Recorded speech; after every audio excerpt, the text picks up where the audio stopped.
Good evening. I'd like to call the August 22nd, 2017 Longmont City Council to order. This is a regular session. Could we please start with the roll call?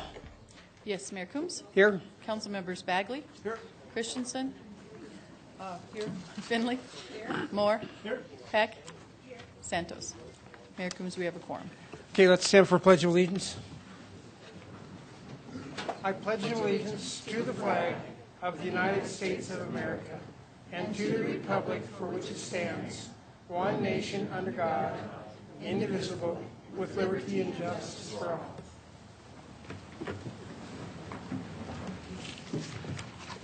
Anyone wishing to speak at first call, public invited to be heard, will need to add his or her name to the list outside the council chambers. Only those on the list will be invited to speak at first call, public invited to be heard. Speakers who do not place their name on the list will have an opportunity to speak at final call, public invited to be heard, or on any of the other open hearing, public hearing items.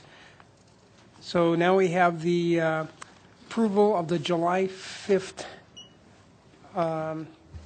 regular session meetings. Councilmember Finley? I can't do that. Oh, you were gone. Oh, July 5th? Yeah. Okay. I move the approval of the minutes of July 5th. Second. All right. It's been moved, approved, or seconded. Let's vote.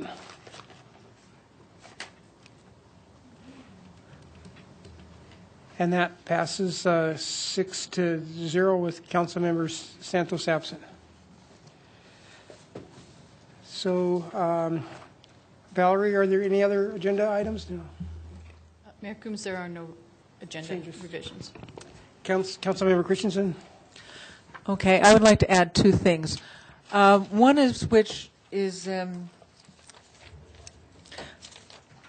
okay, I was talking to, this is in support of the disability, the Center for Disability anniversary, and I was talking to a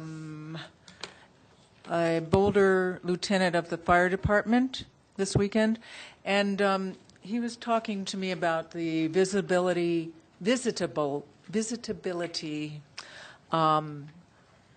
regulations that Lafayette has put in their building code, and I thought that would be a very good topic for a future agenda. You could look at what Lafayette has done, just Google Lafayette visitability, and Leona Stucker, for instance, showed me the wonderful things that they do at Imagine, and I just think this would be a good thing for us to talk about it at a future meeting.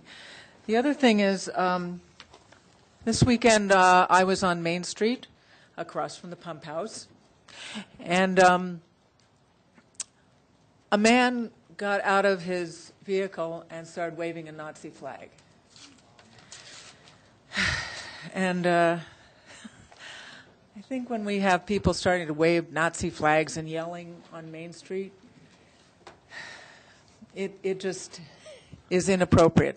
I would like, in light of that, in light of the violence last week in Charlottesville, in light of the murders in Charleston, North Carolina, and the increase in hate crimes nationally, which have, according to the Southern Poverty Law Center, increased by 30%, I would like to have the city do something to make our resolution upholding the Constitution and the community values that was passed by Mayor Coombs and council members Peck, Moore, and Christensen put on the front page, or a prominent link to it put on the front page. And I'd also like to hear what Chief Butler have to say about, and Jeff Satter, about contingency plans for any sort of community violence in Longmont. And perhaps the mayor could say something in his City Line newsletter. Well, I think I've only got a couple more to do. So, yeah, I don't know. I mean, this first item, does everybody, I don't have a problem with bringing back something for a study session to see what, but I think we could all, if you want to just send us all a link to what Lafayette's doing, and then we can read that and decide if we want to have a study session. Okay, maybe we can vote on that next session when Councilman Santos is here. Okay. So, Mayor, what we'll do is staff will look at Lafayette's Okay. adoption, the code they adopted, and we will provide that to all the council members Okay. prior to the next meeting. Okay. And,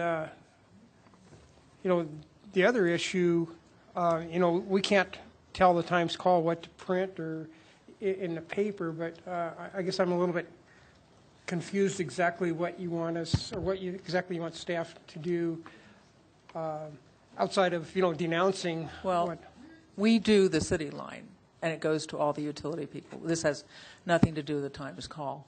This is just, you always have a comment in there, Got it. and I think it might be appropriate. And the resolution that we passed after hours and hours and hours of discussion is nowhere to be found. And I think it might be a timely time to do something about that. Okay. City Manager, is there a report? Council members, Bagley? Thank you, Mayor Coombs. Just briefly, I was wondering if we could have just an update on total amount. So we talked a couple years ago about affordable housing goals. We also talked about apartments that were needed because we were going to be focusing on increasing supply and providing housing that is affordable. And we also talked about providing subsidized affordable housing, and we set a policy of trying to target 10% of our units at being affordable. I know we chatted briefly about that, but if we could I'd just like a brief presentation to understand where we are. And it sounds that we still have a long way to go, but I'd just like an update. At a future council meeting? If that's okay. Yep. Sure. Okay. Yeah, I think we're ready for that. And then what we were looking at, Jim, was that in the first one? When we delivered the budget? We were going to put the affordable housing piece in the budget presentations. I just can't remember which one we identified. Okay, we'll bring that. Councilmember Moore? Thank you, Mayor Coombs. So it wasn't clear to me whether we, to Councilmember Christensen's request to publish our resolution, I would support that. Where we publish, I mean, if push comes to shove, we can always take out a print ad in the Times Call, and that's Okay. just just to make sure that we reinforce those values in our community, and that would be my suggestion on how do we get the word out. Okay. Yeah, I think we all have the same values and the same goals, and I think everybody would denounce exactly what happened on that Tuesday.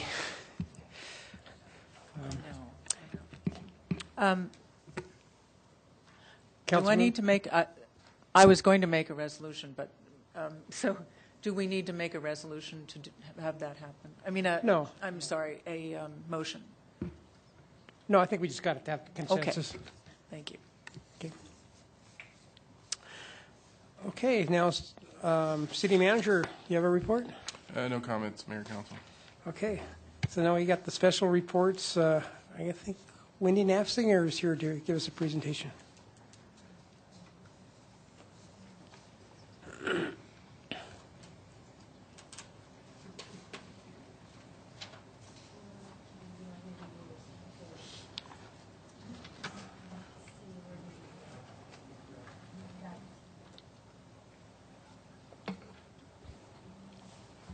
Now, slideshow.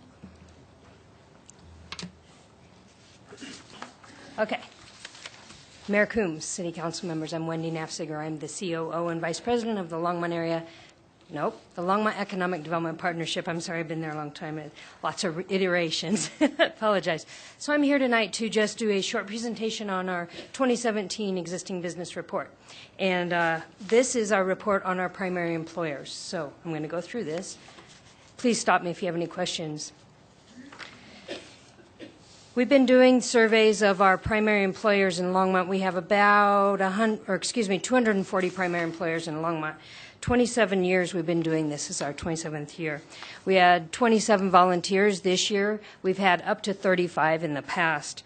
And these volunteers in our program is nationally recognized, mostly because we do it with volunteers. Most communities that try to do this with volunteers, it doesn't succeed. And we've had nothing but great success with the program with our volunteers. When you have a small staff, obviously the volunteers are important to get the contacts made on our behalf. So for 2017, they contacted 79 companies were contacted. 33 of those surveys were completed, which is 38%. Of those companies that were contacted, 78% were in the advanced technology sector, which in Longmont, 75% of all of our primary employers are in the advanced technology sector. And just to clarify that, I'm looking at Jeff when I say that because I want to clarify that manufacturing would be advanced technology because it's not what they do, it's how they do it, it's the process. And manufacturing these days isn't just hammering something into a board. As you know, it's running machinery. 87% of the companies we talked to have less than 100 employees, and 55% do not have room to grow at their current location. This is a consistent issue that we are seeing, and I'll talk about that a little bit more in a future slide. Some of the highlights from this year's report.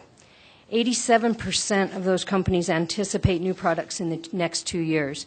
That's obviously showing a growth curve as all of us were together this morning. Most of us were together this morning. You heard about that.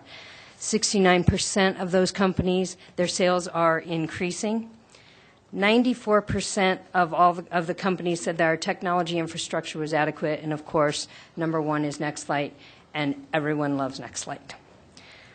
Over half of the companies, 72%, have expansion plans in the next 3 years. Now, these are estimates, obviously, but of those, that includes 52 new jobs, over $14 million in capital investment. And so that's awesome growth in looking forward over the next 3 years for our community. As I stated before, 55% said 55% said they did not have adequate room for growth at their existing facility. Right now, we have 9.6% vacancy in Longmont in the commercial real estate, industrial office flex space. If you take out the Mac Store building, which is 461,000 square feet, we're down to 4% vacancy rate. So one of our biggest challenges at the Economic Partnership and working with Sean is finding real estate for the companies that are either moving in or existing companies to grow.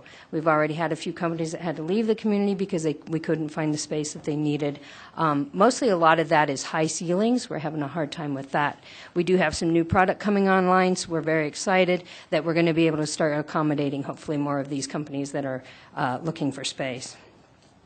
And then, coupled with that, the plans for the next 3 years, 76,000 square feet are projected new needs by these companies that were interviewed this year. So there's a lot going on.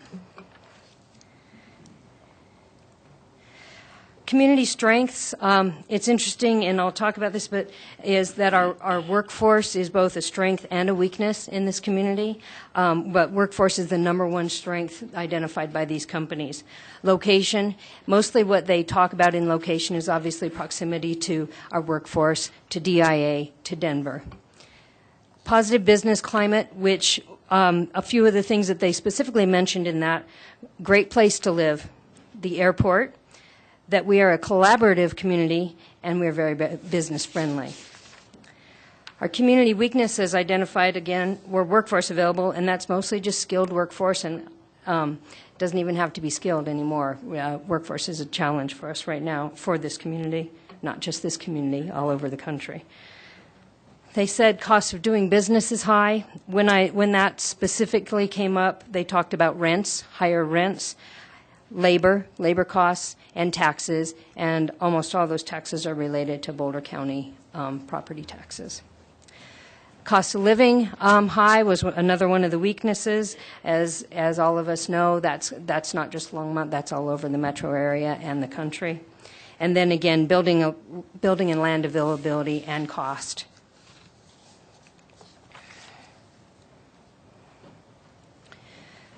So an important part of these surveys, and actually one of the most important, I think, is the city and Longmont economic development follow-up and assistance with companies. This is only one way that we contact companies and find out how we can assist them. And when I say we, I'm talking about the city and the economic partnership. 23 companies were followed up with by the city and the economic development partnership. 23 were followed up as a direct result of these surveys. 15 were direct responses from city staff, mainly channeled through Sean, and then other people in the city took care of those issues, and I'll talk about those in just a minute. Actually, I'm going to talk about them right now. So some of the assistance details that were asked for, we get a lot of requests for more information on NextLight, so that's wonderful, and Chuck Finley jumps right on it and takes care of it. We love him. We also had a company asking about the city sales tax structure. It was a small company that was here and wasn't sure how the taxes were working, and so we put them in touch with Jim Golden's office, and they were able to figure out what they were looking for. Traffic control comes up a lot, especially on Ken Pratt Boulevard and over in the Hover area, so that comes up. And Sean and his people, his team, not people, are working on, with a few different companies, on some specific traffic control issues that have been identified. Enterprise zone information comes up a lot. That's another thing we follow up with. And then expansion assistance. So Sean and I, beyond just these surveys, Sean and I go out and visit with primary employers all the time together. And we mostly go out to make sure they know that we're here, to know that we're here to help them grow, however we can help them. And so sometimes that identifies issues that we need to address as well. So that's another venue in which we can help the companies.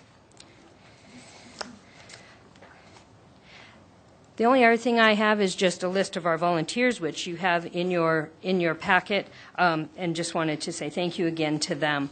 I know that was quick. If anybody has any questions, but that is our survey results for this year. Councilmember Peck. Thank you, Mayor Coombs. Hi, Wendy. Of the 52, am I getting that correct, 52 jobs that you said were created, does that, 54? So 52 jobs are anticipated to be created over the next 3 years by these companies that responded.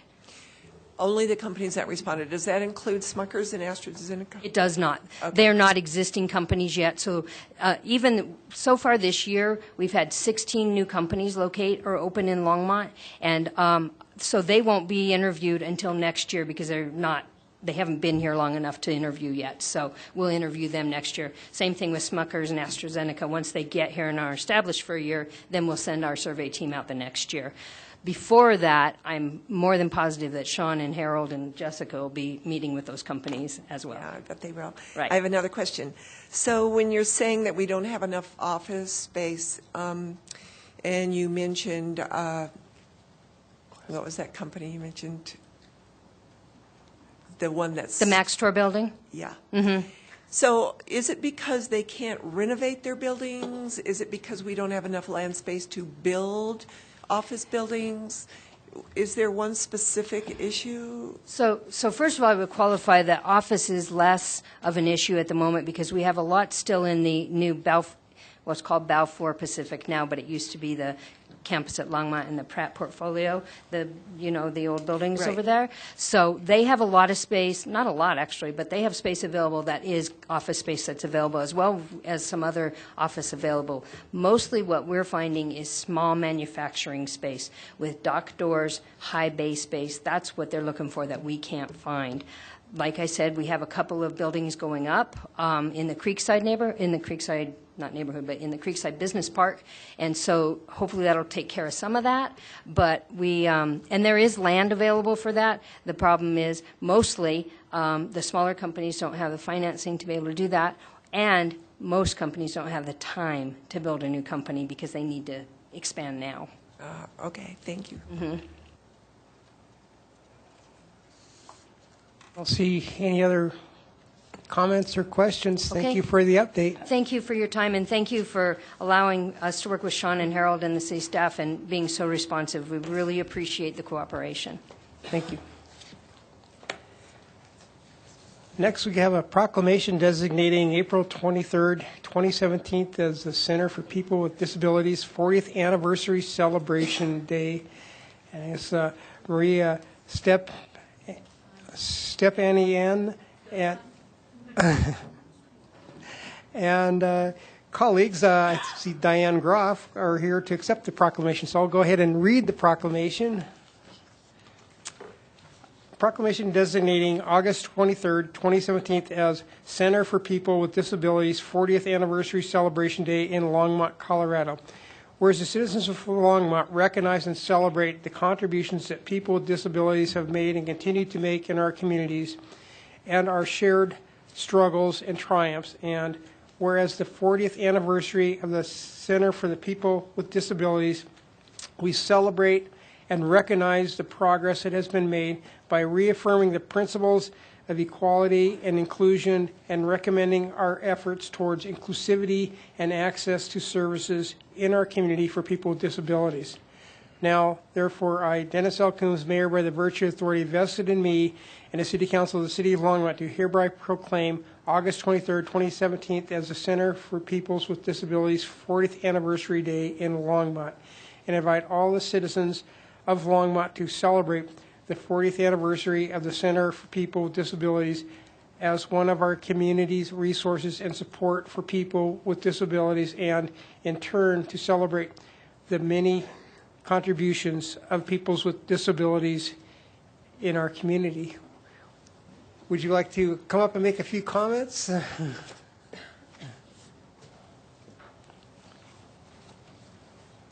Hi, I want to start by saying that my father-in-law for 12 years now cannot pronounce my last name.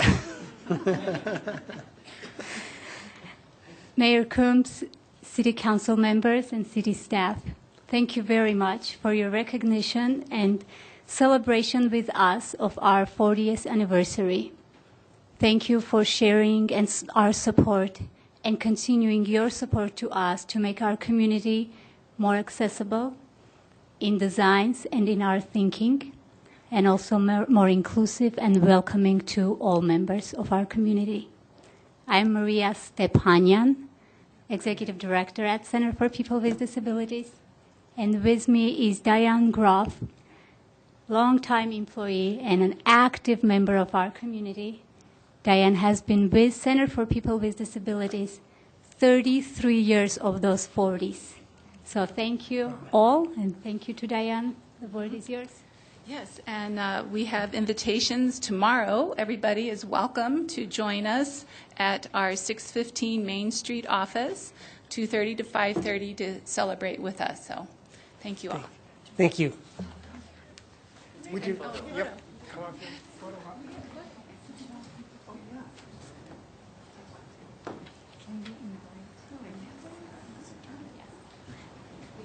We have with us part of our team, Lisa Nelson, Gisela, Ben, our newest board member, and our Development and Communications Director will be taking pictures, Chris O'Brien.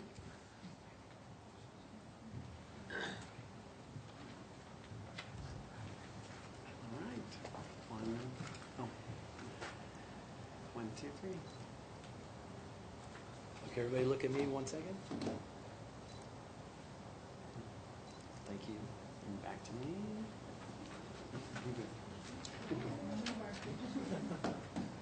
Oh.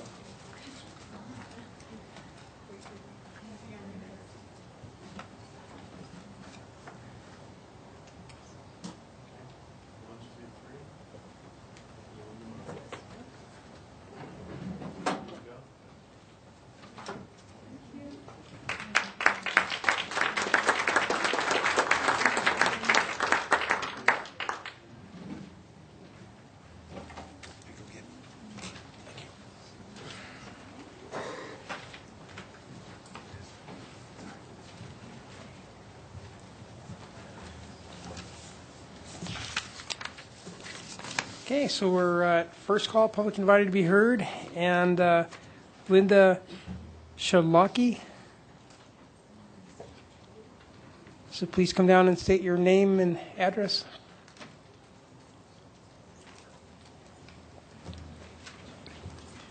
I'm Linda Schlocky, and I live at 2307 Sherry Marsh Street here in Longmont. And tonight I want to ask you to please reconsider your decision about ordering all the extra water for the Windy Gap project. I have been a licensed real estate agent in Colorado. I have taken several classes about water, and I understand that it's a complicated issue.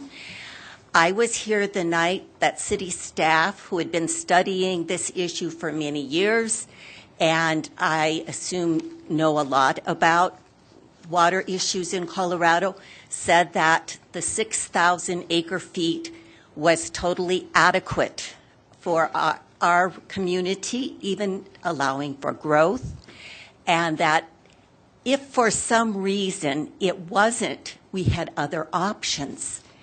In view of all of that, I urge you to not put all of your eggs in the expensive option of Windy Gap.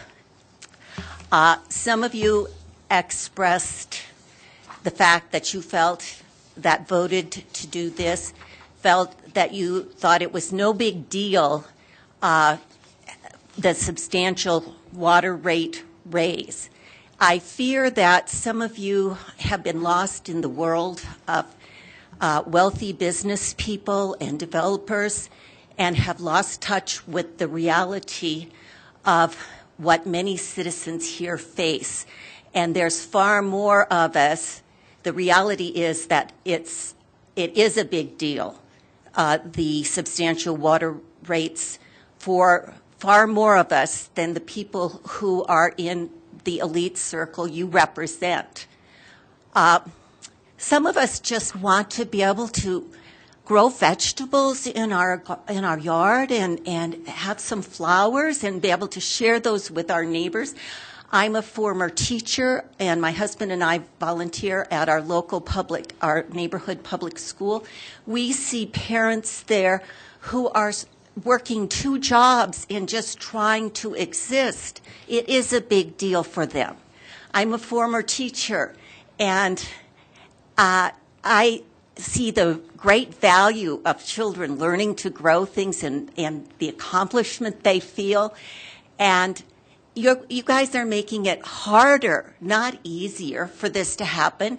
Instead of encouraging lots of wonderful gardens and flowers and sharing in community, instead, I'm afraid that it'll be encouraging more brown lawns, more people dumping rocks on their yards so they don't have to water. Okay, once the red light comes on, your time's up. Thank you, Polly Christensen and Joan Peck, for listening to us. Fred?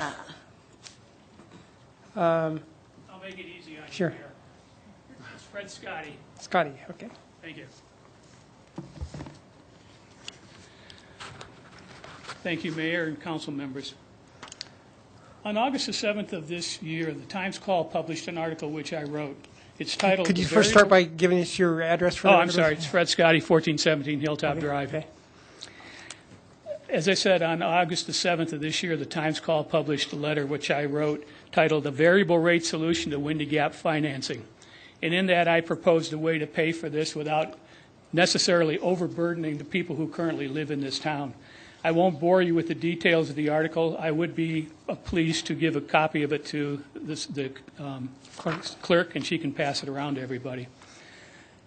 The context of what I wrote was based upon the mantra of past councils, which said that growth pays for itself. The proposal that I read in the paper you guys are talking about is growth isn't paying for itself, we're paying for itself, for the people who are going to come here 40 to 50 years in advance when most of us will be dead. So what I'd like to let you know is I based my proposal on that attitude. I'm not going to bore you with a lot of details. As I said, I'll let you read this. But I come from a finance and development background. I developed thousands of homes and commercial real estate properties. In that context, I used bonds to finance the infrastructure, whether it's sewer, water, gas, electric, or streets, or anything else. My proposal is based along the lines of those types of bonds, not only for their use, but they're for repayment. And I know that I did talk to one of the council members here before who dismissed me, and I mentioned that in this as if I didn't know what I was talking about. I think I have extensive knowledge in bonds. I would like to note that this coming fall we're going to have election. And some of you are running for office, same office or higher office, and there'll be other people running. I tell you, if you vote for this exorbitant rate and, as the lady said, extra water needs, you're going to have to face the electorate in regard to that issue. So I ask you to rethink your vote tonight. I feel like I'm actually at a show trial in Russia where the decisions have been made and we're just allowed to say what we want to say. I would just like to end this by saying, please, think outside of the box. Don't go along with the way things have always been done. You know, this country was founded by people who thought outside the box. Had they not, we would still probably be worshiping the King of England. So tonight, before you make your decision, please read my proposal if you hadn't already read it in the paper. Rethink your thought process and give us an opportunity to let the people that live in this town continue to live here and make growth pay for itself. Thank you very much. Thank you. Jim Roby.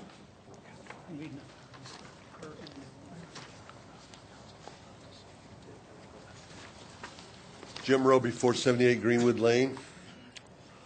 I also would like to ask, hello, Mayor and council members. I'd also like to ask you to reconsider the decision that was made on the 5th of July that I attended. And at the time, it sounded really good. You justified 10,000 acre feet for $36.3 million. And you justified it based upon that the consumer would not see any difference in his rate than if you would have gone for 8,000 square feet. Now, gentlemen, at the time, and ladies, I forgot to do my math. And having a master's degree and a chemistry degree, that just spaced it out. You're asking to take on an indebtedness of $30.3 million, and the way in which it was presented, you're going to get 2,000 acre feet. That's over $1,500 per acre foot. Now, let's say that you continue on this path. What are the possible outcomes? You could be right. It could work, and the consumer wouldn't see any increase in his rates. However, consider another option on the outcome, as happened in California. People will conserve their water. You will have landscaping go to the rocks, as the lady had pointed out earlier. And as you decrease the consumption of water, you're still faced with paying an indebtedness of $30.3 million, and you got nothing but 2,000 acre feet.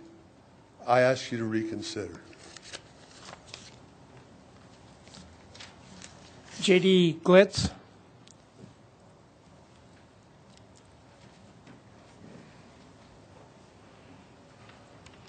J.D. Gleitz, 2113 Rangeview Lane, Longmont.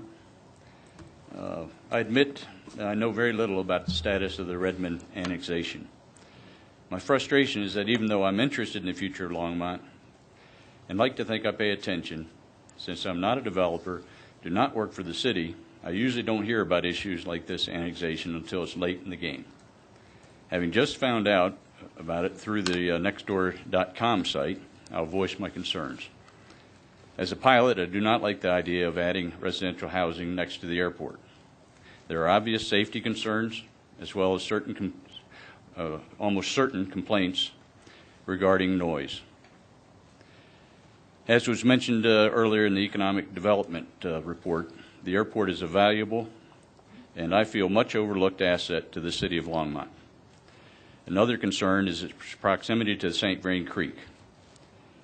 Any decisions for this area should be delayed until completion of the resilient St. Vrain plan. Longmont should not be adding more housing to the floodplain. Public money should be used to mitigate flood potential to existing housing, but not to enhance the value of undeveloped property. Preserving the wildlife habitat along the St. Vrain should also be a high priority for the city. Thank you. Michael Belmont.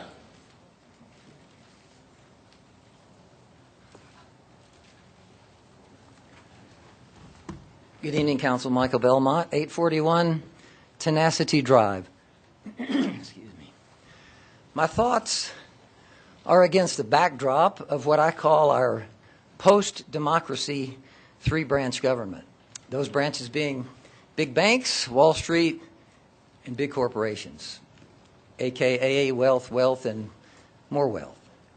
In other words, there sadly seems to be very little balance left in a system that encourages representatives to auction themselves off to the highest bidder. Another way of putting it is that it used to matter on the national front what the majority of the populace thought about an issue. Which brings me to the stunning behavior of the Senate in Washington recently, fully knowing that more than 80% of Americans opposed their health bill, they still plowed forward with a vengeance, thankfully without success. Now, I'm not here to debate our health care system or policy. However, my comments are relevant to a resolution you're considering this evening, which brings me to Resolution 2017-78, the bond issue, designed to fund the Windy Gap project, which, as proposed by experts the city itself engaged, far exceeds in scope and cost their recommendation that would be an amount adequate for expansion of our water supply. Of note, also, the ballot wording suggested by the resolution for the bond issue vote makes no mention of environmental impacts, nor the fact that the project is, in fact, almost double in size the scope of what the experts indicated as adequate. Unfairly represented as it would be by that wording, let's assume it does appear on the ballot in November. Should it fail by a mandate of a majority of voters, we all know that you, the council, would still have the power to forge ahead with the unchanged proposal in spite of the citizens' rejection by imposing substantial, unnecessary, and regressive water increase rates for the bloated project. My appeal to you is that in the event the bond issue is voted down, that you dramatically alter the proposal to bring it in line with the experts' recommendation. In other words, a much scaled down version. There was a time when citizen majority meant something in Washington. Well, let's see that at least at the local level, it still does. Sherry Malloy.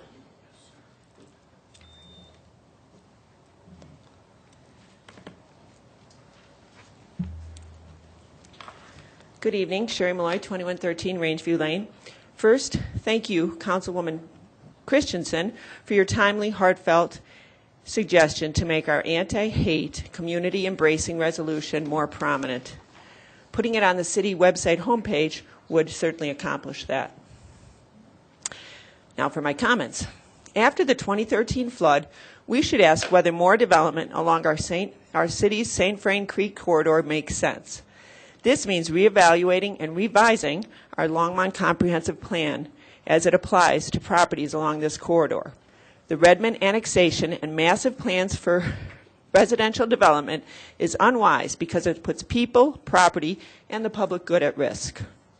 The homeowners at the Greens, Champion Green patio homes and fairways, and all the homes on the south side of 9th between Hover and Airport were horribly impacted by 2013's flood.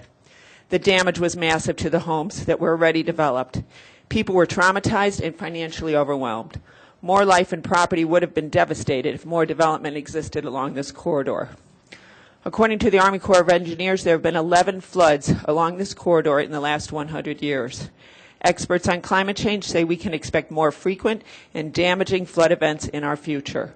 We can't mitigate Mother Nature. For instance, even with Left Hand Creek flood mitigation efforts just completed prior to the 2013 flood, many homes in Creekside and Southmore Park were flooded.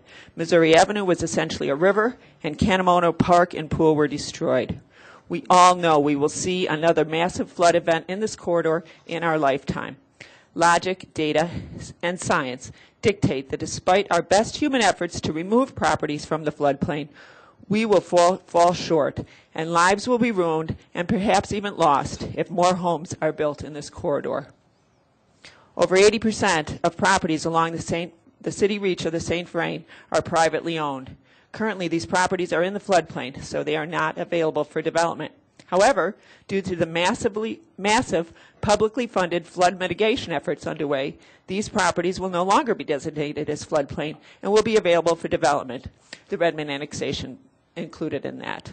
Because of our huge public investment in flood mitigation, $158 million and counting, the public should have a significant say in what and how this development proceeds.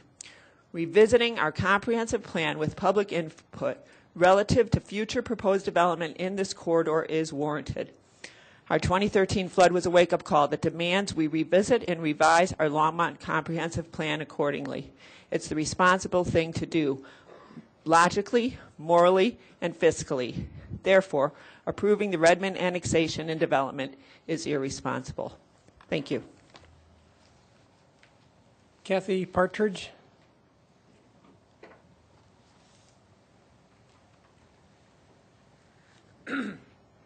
Kathy Partridge, 2719 Denver Avenue. I'm a little nervous. This is the first time I've spoken here at City Council, but I was moved to come as a participant in the candlelight vigil which was held last Sunday night in response to the white supremacist violence and the killing of a young woman in Virginia, and what it might mean in our own community of Longmont.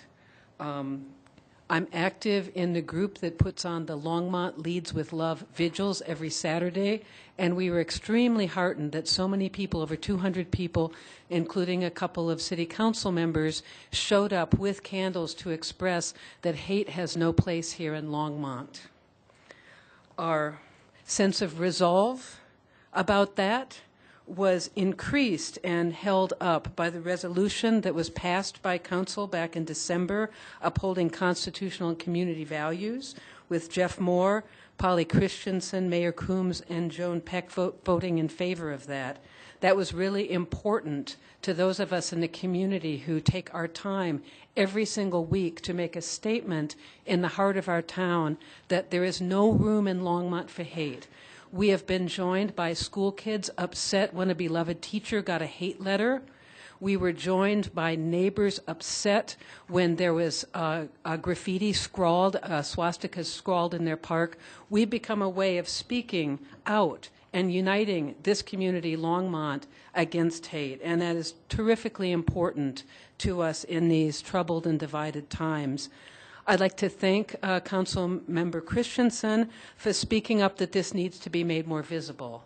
This is really important for people to know, and I would ask that it be more than just a nod of consent, but that do in fact go on the cover of the homepage as of the city's homepage as Polly Christensen suggested.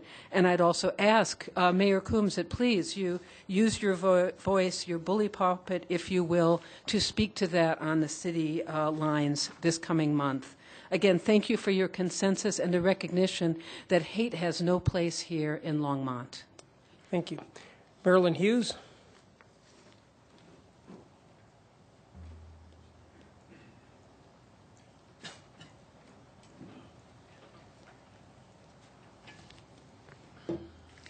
Good evening, Mayor Coombs and council members. Marilyn Hughes, 1126 4th Avenue, Longmont. I came tonight to thank the city for placing the immigration policy on the city website. But I have a request. I really appreciate finding that on the website.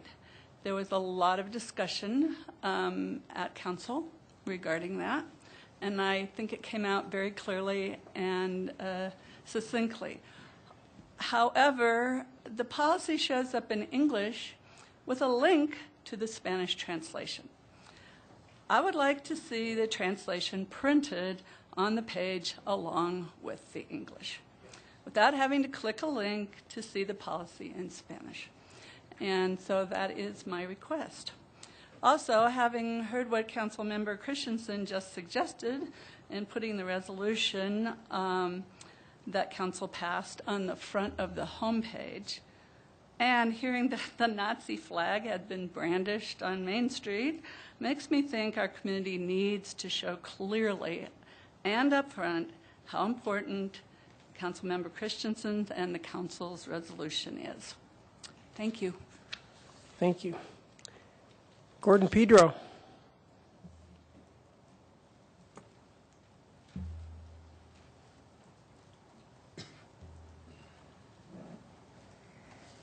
Gordon Pedro, 2639 Falcon Drive, Longmont. Mayor and council members, I would like to comment on item 8D.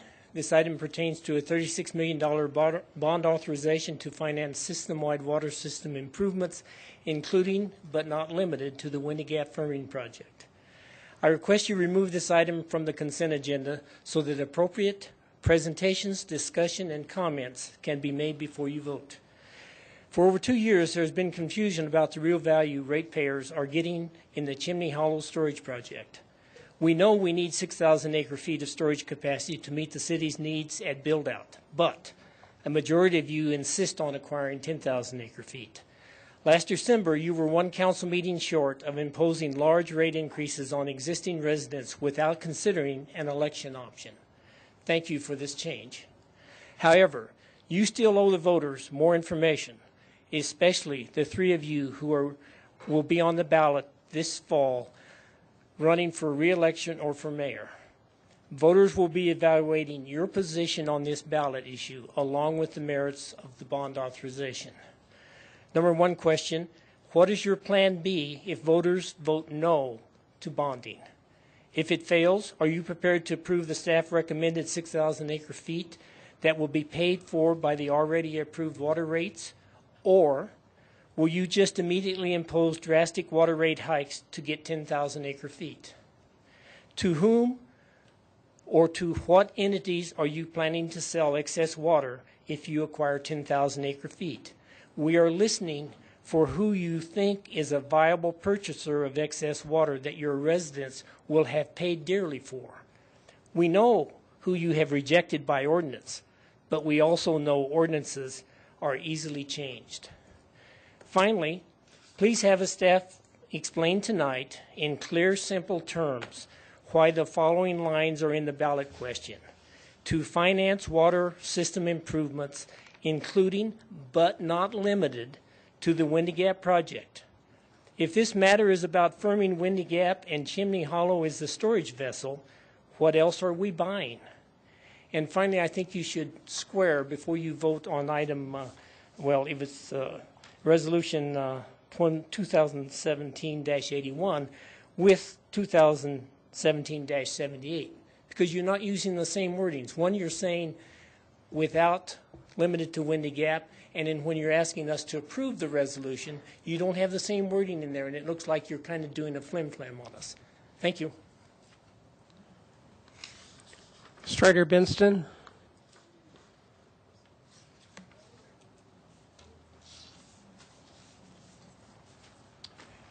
Good evening. Strider Benston, 951 West 17th, Mayor and Council.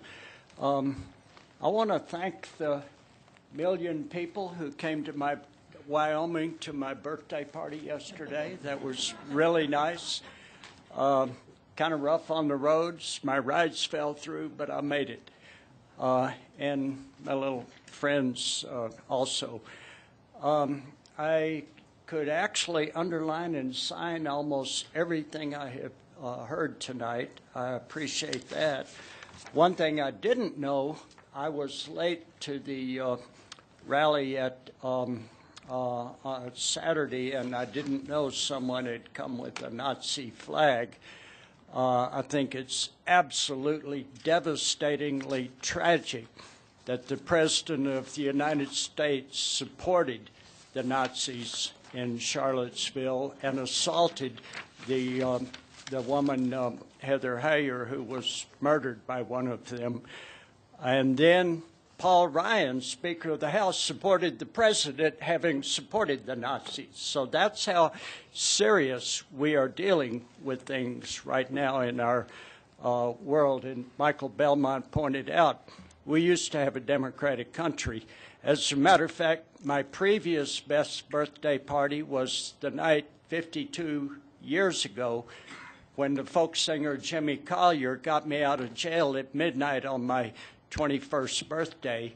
And then I was able to get into Selma and register to vote for the first time in Selma, Alabama, after having almost been beaten to death on the bridge. So all of these matters are relevant, and I think the president is speaking right now, supporting the Ku Klux Klan in Phoenix, Arizona, and we've never had the Ku Klux Klan run the Justice Department before in the United States. And it's my personal friends that Sessions assaulted and tried to prosecute in Alabama 35 years ago. So let's pay attention. We have a democracy to save, we have a country to save, and we have a planet to save. I noticed it went down to 115 degrees in Baghdad this week, but about 20 days this year have been over 120 there. The ocean is soaking up more heat than the air. All of that is coming back to our survival is at stake. We better get our democratic procedures together and get some human beings in office in this country instead of Russian agents. Thank you. Okay, that ends first call, public invited to be heard. So now we're moving on to the consent agenda. Mayor Coombs, your consent agenda, first item 8A, has several parts to it. It's regarding Irwin Thomas 1 and 2 annexations and land use amendments. First part of that is Ordinance 2017-49, a bill for an ordinance conditionally approving the Irwin Thomas 1 annexation, generally located south of the St. Vrain Creek, north of Quail Road, west of 119th Street, and east of Martin Street. The concept plan for gravel mining, land use amendment, and zoning the property PUD-MU, which is Planned Unit Development Mixed Use. Part 2 of that is Ordinance 2017-50, a bill for an ordinance conditionally approving the Irwin Thomas annexation, generally located north of the St. Vrain Creek, south of Sugar Mill Road, and west of 119th Street. The concept plan for gravel mining and zoning the property PUD-MU, Planned Unit Development Mixed Use. And the third part of that is Ordinance 2017-51, a bill for an ordinance approving a land use amendment to the Envision Longmont Comprehensive Plan for the Irwin Thomas Annexation 1, generally located south of Highway 119, west of 119th Street, north of Quail Road, and east of Main Street. All three of these ordinances are scheduled for public hearing on September 12th. Item 8B is Neighbors Redmond South Flatland Annexations Phase 1, 2, and 3, and again, there are many parts to that. The first is Ordinance 2017-52, a bill for an ordinance conditionally approving the Neighbors Redmond South Flatlands Phase 1 annexation. This is generally located in the west half excuse me, of the northwest quarter and the northwest quarter of the southwest quarter of Section 5, along with part of the east half of the northeast quarter and the northeast quarter of Section 6, all in Township 2 North, Range 69 west of the 6th principal meridian, that's the County of Boulder, State of Colorado. And zoning the property A, Agriculture, and E1, Estate Residential. Second part is Ordinance 2017-53, a bill for an ordinance conditionally approving the Neighbors Redmond South Flatlands Phase 2 annexation. This is generally located in part of the northeast quarter, the southeast quarter, the east half of the southwest quarter, and the east half of the northwest quarter of Section 5, Township 2 North, Range 69 west of the 6th principal meridian, County of Boulder, State of Colorado. And zoning the property A, Agriculture, and E1, Estate Residential. The third part is Ordinance 2017-54, a bill for an ordinance conditionally approving the Neighbors Redmond South Flatlands Phase 3 annexation. This is generally located in part of the southeast quarter, east half of the southwest quarter of Section 5, Township 2 North, Range 69 west of the 6th principal meridian, and zoning the property R1 residential low density and R2 residential medium density. Part 4 is ordinance 2017-55, a bill for an ordinance approving the land use amendment to the envisioned Longmont Comprehensive Plan for South Flatlands, generally located in part of the southwest quarter and the east half of the southwest quarter of Section 5, Township 2 North, Range 69 west of the 6th Principal Meridian. And all of those ordinances are scheduled for public hearing on September 12th. Item 8C is ordinance 2017-56, a bill for an ordinance amending Chapter 3.04 of the Longmont Municipal Code on personnel rules to implement changes presented by the Vacation Pathfinders report. This ordinance is scheduled for public hearing for September 12th. Item 8D is Resolution 2017-78, a resolution of the Longmont City Council submitting the ballot question to the registered electors of the City of Longmont, Colorado, at the municipal election to be held November 7th, 2017, of issuing bonds payable from the city's water utility enterprise revenues to finance system-wide water system improvements, including but not limited to the Windy Gap Firming Project. Item 8E is Resolution 2017-79, urging citizens to vote yes on Longmont ballot issue 2H, increasing the city's 0.325% public safety tax to 0.58% for the purpose of hiring more police officers, dispatchers, firefighters, support staff, and purchasing the necessary equipment and facilities. Placing this on the November 7th, 2017 ballot. Ordinance, 8F is Resolution 2017-80, urging Longmont citizens to vote yes on ballot issue 2I, levying a 3% sales tax on sales of marijuana products on the November 7th, 2017 coordinated municipal election ballot. Item 8G is Resolution 2017-81, a resolution of the City Council urging Longmont citizens to vote yes on Longmont ballot question 2J, issuing water revenue bonds for the purpose of helping finance water system improvements, including the construction of a water storage reservoir as part of the Windy Gap Firming Project on the November 7, 2017 coordinated municipal election. 8H is approve a DOLA grant application for resource recovery at the wastewater treatment plant, and item 8I is approve 7 capital improvement program amendments. And staff does not have a need to pull any items.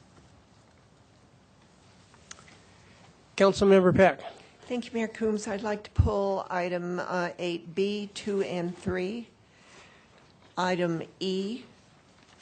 And Can you say these again? So, okay, item B, 2 and 3. There are 4 different things under that one. So 2 and 3. E, the Windy Gap issue, and F, marijuana.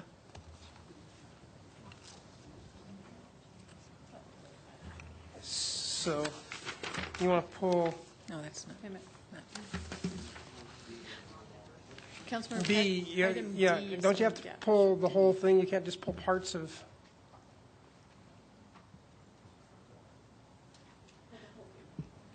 Okay. Mayor Coombs, item D is the Windy Gap item. It's not item E. Item E is the public safety tax. Did you want to pull that one? So you want to pull item B, item E or B, D? Could you just go to start? Could you come out of the queue again? Turn on my microphone? Yeah. Thank you. All right. Item B, and can we just pull parts of that, or do we have to pull the whole thing?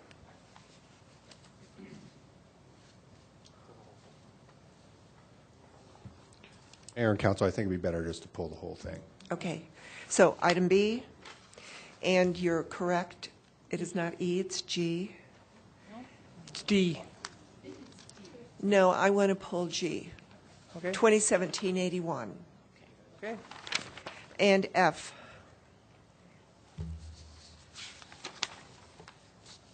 And F. Okay. So B, F, and G. Councilmember Bagley. Why don't we go ahead and pull D too, because it kind of isn't in line with Okay. E. Oh, I'm sorry. Now I'm doing it. G. Or no. Anyway, I want to talk about Windy Gap. Let's pull D. Okay. D. Okay, can I have a motion to Councilmember Finley? Thank you, Mayor Coombs. I move the consent agenda minus B, D, G, and F. Second. B, G, D, and F. Okay, let's vote on that.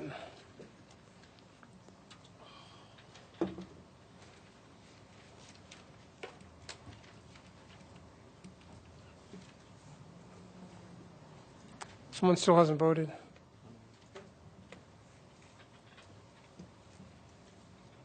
Okay, passes 7-0.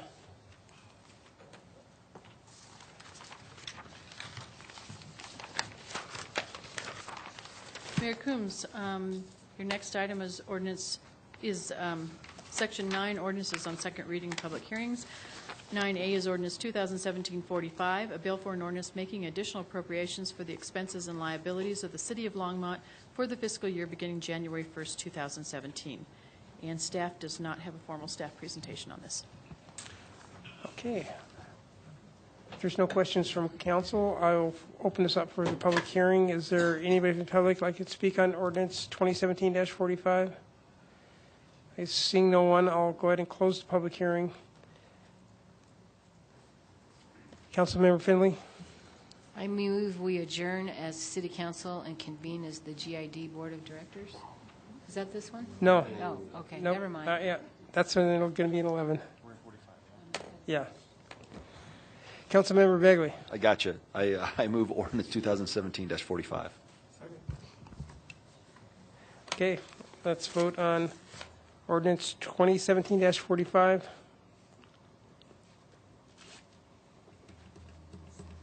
And that passes 7-0.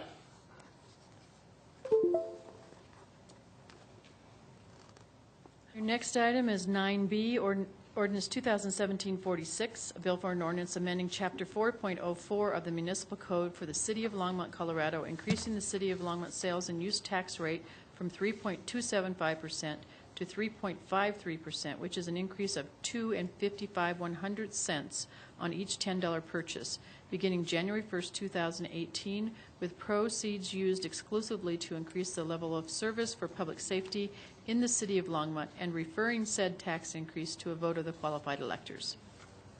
And staff does not have a formal staff presentation on this one. Okay. I guess I'll open up the public hearing on ordinance 2017-46. Is there anybody from the public who'd like to speak on this ordinance? Okay, I'm going to close the public hearing on ordinance 2017-46. Councilmember Santos? Thank you, Mayor Coombs. I move ordinance 2017-46. Second. Okay, it's been moved and seconded. Let's vote.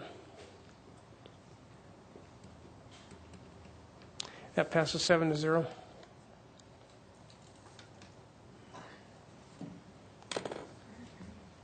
Next item is ordinance 2017-47, a bill for an ordinance amending Chapter 4.04 of the Longmont Municipal Code for the City of Longmont, Colorado, increasing the City of Longmont taxes by a special retail marijuana sales tax of 3 cents on the dollar on the sale of retail marijuana and retail marijuana products, and referring said tax increase to a vote of the qualified electors.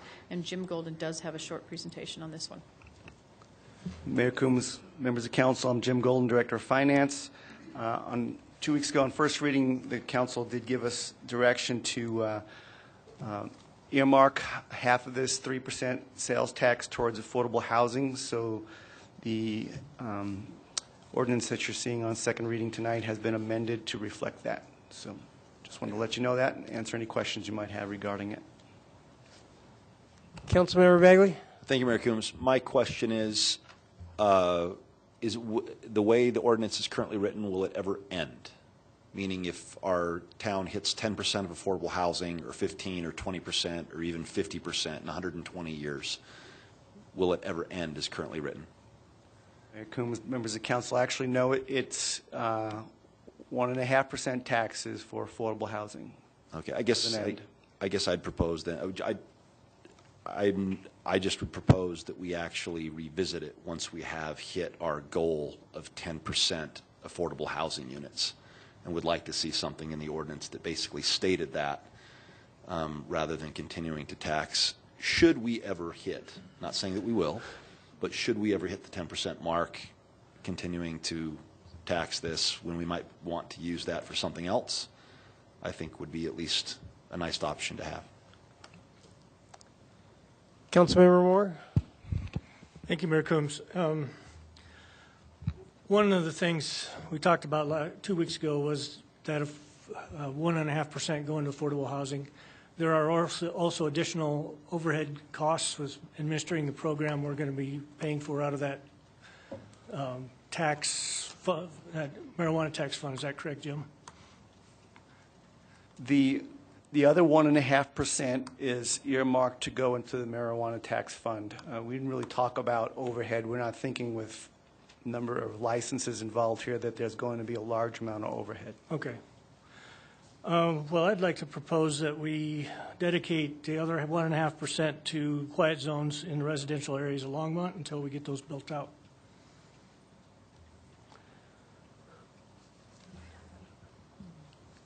Well, I guess I'm not in favor of dedicating it to quiet zones.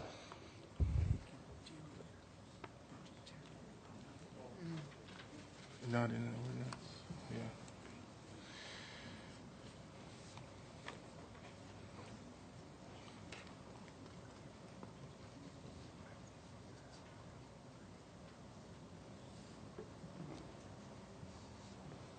Mayor Coombs, members of council, so I'm going to probably let Eugene explain, because this ballot question has to be finalized tonight, so we will, if you're going to direct us to put that into the ballot question, we're going to have to probably take a recess and make some changes. You have the ability, and we expected that what you would do is give us direction on the remaining 1.5%, and we would discuss that in the budget process next month. But we did not think that you wanted that written into the ballot question. You did not direct us that way. Right. Yeah, I definitely am not in favor of doing that on the fly. Mayor and Council, Eugene May, City Attorney. So we do work closely with the city's municipal finance special counsel, Dee Weiser, to have him review, comment, and approve each of our ballot measures. Dee really is a statewide expert on these municipal ballot measures. So we would want to have Dee review any changes we make to ballot measure language, because that's forever. Yeah, right. You know, I appreciate what Councilmember Bagley's trying to accomplish here tonight, but, you know, 1.5% it's such a small amount. I just can't imagine that that's ever going to, I mean, it's going to help, but it's not going to totally swamp out and fill up our affordable housing so that problem is solved by just this one. If you just go through the numbers, it doesn't make sense that that's something we should be worried about. You know, I just think, why create a problem that we've got this thing written, you know, unless there's a majority council that want to pursue. So, can I jump in real quick?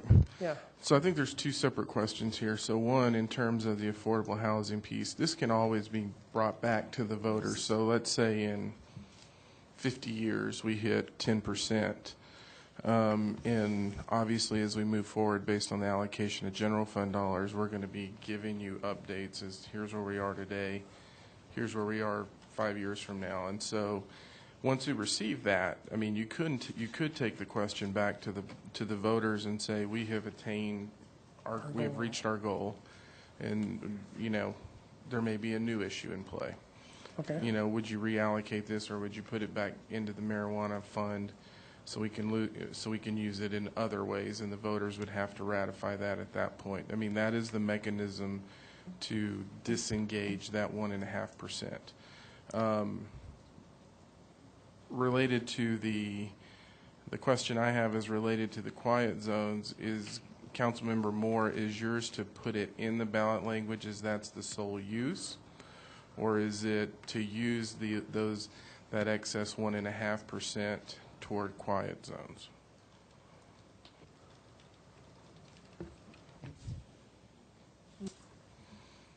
Everybody needs to get out so Jeff can answer. Okay. Well, I was just throwing it out there to have a discussion about it, what we could do with that 1.5%. And I guess if it's going to endanger us getting our ballot language set, then I would guess we could just put it forward as a priority in the budget as an alternative to changing the ballot language tonight. Because what I was going to say is it would create the same situation. If you put it in the ballot language, then it would be for quiet zones, and then once you finish those quiet zones, it's still in there for quiet zones. Well, my suggestion was to have it until built out of the residential areas. And it wasn't a motion. I hadn't formally made a motion, but I did want to create some discussion about what we could do with another source of revenue that's been a real thorn in the people's side for, I don't know, 50, 100 years, I don't know. So what council could do in terms of quiet zone question is one of the items that we did have scheduled in the budget presentation was to talk about this. And council could then debate that and provide direction in terms of what we include in the budget for 2018 that could theoretically accomplish that goal if that is the desire of the council. Councilmember Peck. Thank you, Mayor Coombs. Actually, I pulled this from the consent agenda, but since we're talking about it, my concern on the language was something actually Councilman Bagley brought up last week when we made the decision about the affordable housing, and that is the wording that says council can raise without a vote of the people that excess tax to 15%. Does this wording about the affordable housing, the 1.5%, does that keep it at the 1.5%? It will not be 1.5% of 15%. No. So, It depends on Mayor Coombs, members of council. The rate would be 1.5%. Today, there's a ballot question for a 3% tax rate. If you were to raise it to 15%, it would still be 1.5% rate. Of whatever rate it was raised to. So you wouldn't be earmarked, if you raised it, if the council raised it later, none of that would be earmarked towards affordable housing. Only the first 1.5% is. Okay. Thank you for clarifying that. Councilmember Christensen. I appreciate what Councilman Moore's was suggesting, and I think that if we didn't have to draw this to a close tonight, maybe we could discuss it. But I would suggest that for both Councilman Moore and Councilman Bagley's suggestions, we just discuss those later and proceed along with what you have drawn up for the ballot right now, so that we don't jeopardize having to start all over again tonight and recess, and run out in the hall and do some more stuff. And I would suggest that it'll probably be a long time till we get to the 10%, and given that over 20% of the population of Longmont is already severely cost burdened with housing, I don't think we're going to get anywhere near to being able to address this, but it's a start. Okay, I'm going to go ahead and open up the public hearing on ordinance 2017-47. Is there anybody from the public who'd like to speak on this ordinance? Okay, I'm going to go ahead and close the public hearing on ordinance 2017-47. Councilmember Finley. Thank you, Mayor Coombs. I would move passage of ordinance 2017-47. All right, that's been moved and seconded. Yeah. Councilmember Bagley. Thanks, Mayor Coombs. I'm going to vote for this. However, I've got a question. What happens, so right now it's currently the tax on marijuana and the affordable housing piece are combined, correct? Yeah. So if it's on this section, correct. So just on the off chance that the majority vote no as a result of the 1.5, we have no marijuana tax on marijuana, correct? That's right. They're together. Mayor Coombs, members of council, we have no special tax on marijuana. That's what I mean. Right. We have no, so if it fails on the ballot, we got nothing. Yeah. No, I'm talking, no special tax. No special I'm tax. talking, not sales tax. I'm talking about the special tax, 3% to 15%. We don't have that. Right. And are we sure that it's going to pass? Absolutely. Student pass is always taxed. Yeah, so I'm going to vote for it, but we'll see what happens. Okay, we've got a motion. It's been seconded. Let's vote.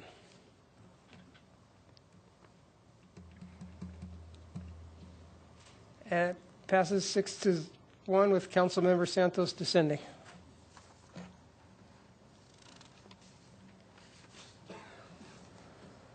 Mayor Coombs, your next item is ordinance 2017-48, a bill for an ordinance amending chapters 11.12 and 11.16 of the Longmont Municipal Code relating to impoundment and abandoned publicly kept or junked vehicles. And Sean Lewis has a presentation on this.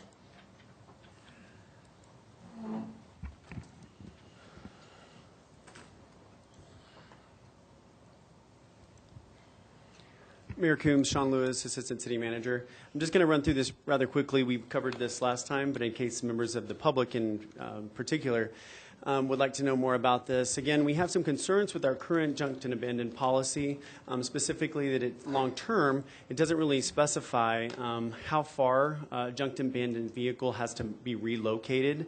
It just says it has to move. Junked and abandoned vehicles also, we're told, and our code enforcement confirms, can stay on city streets for long periods of time.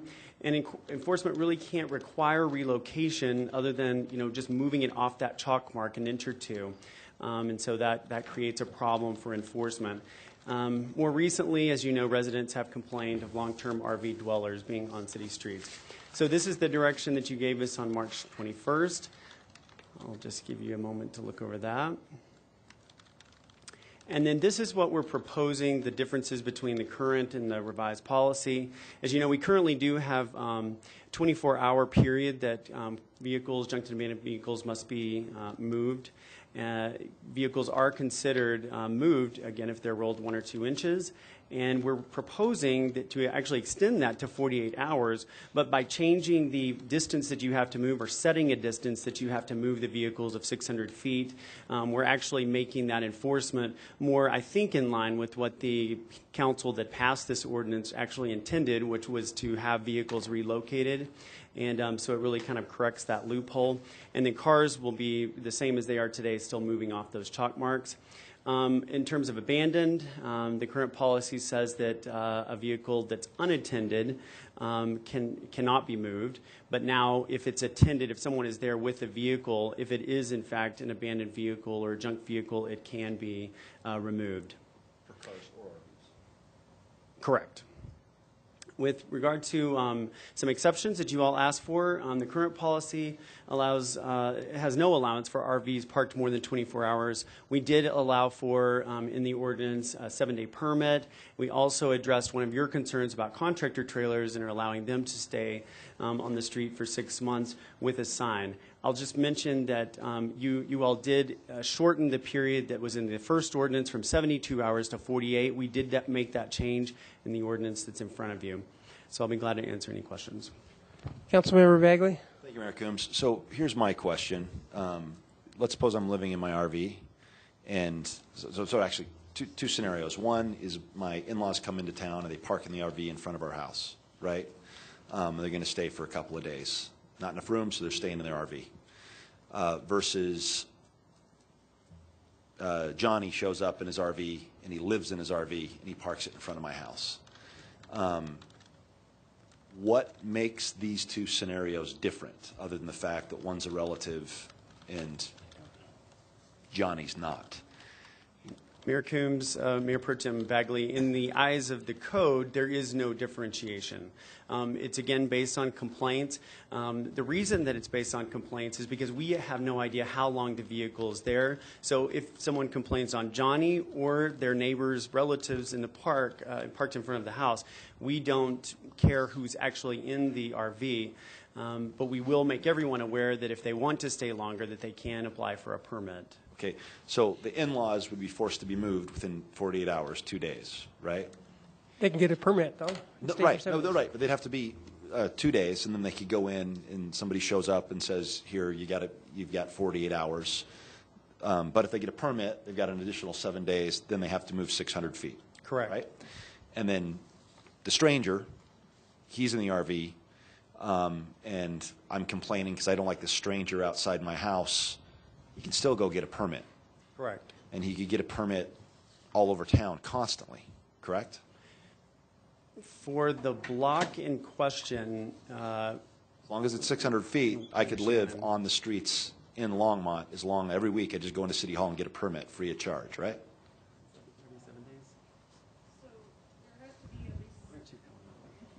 My question is, are we passing legislation tonight that will fix the problem?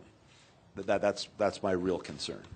Mayor Coombs, Mayor Pro Tem Bagley, I think we are. We do have the issue that someone can come back to the same block. They just have to wait 7 days. And Shannon Stadler, our code enforcement manager, is here and can provide some feedback on your specific questions. Because basically I'm just imagining 2 or 3 areas where someone just goes, ooh, I like this spot, and this spot. And they just That's correct. Travel. So that could very well happen, yes. Yeah. Okay. So, Council and Mayor, Shannon Stadler, City of Longmont Code Enforcement Manager. So, the scenario you're describing could probably happen. The permit process, if they get a 7-day permit, then and they use it up, then they're required to move 600 feet away from where that permit was issued, and they can't get another permit for that 600-foot area for 7 days. So there's like a 7-day fallow time in between. You can't stack permits on top of each other for the same location. So yes, people could get permits at different locations around town. That was something that we were not able to address in the ordinance, and so it's a possibility. It's also a possibility that no one would complain about your relatives being there in front of your house. Nobody would ever know. Enforcement people would never know. And they would never be required to get a permit because no complaint was received.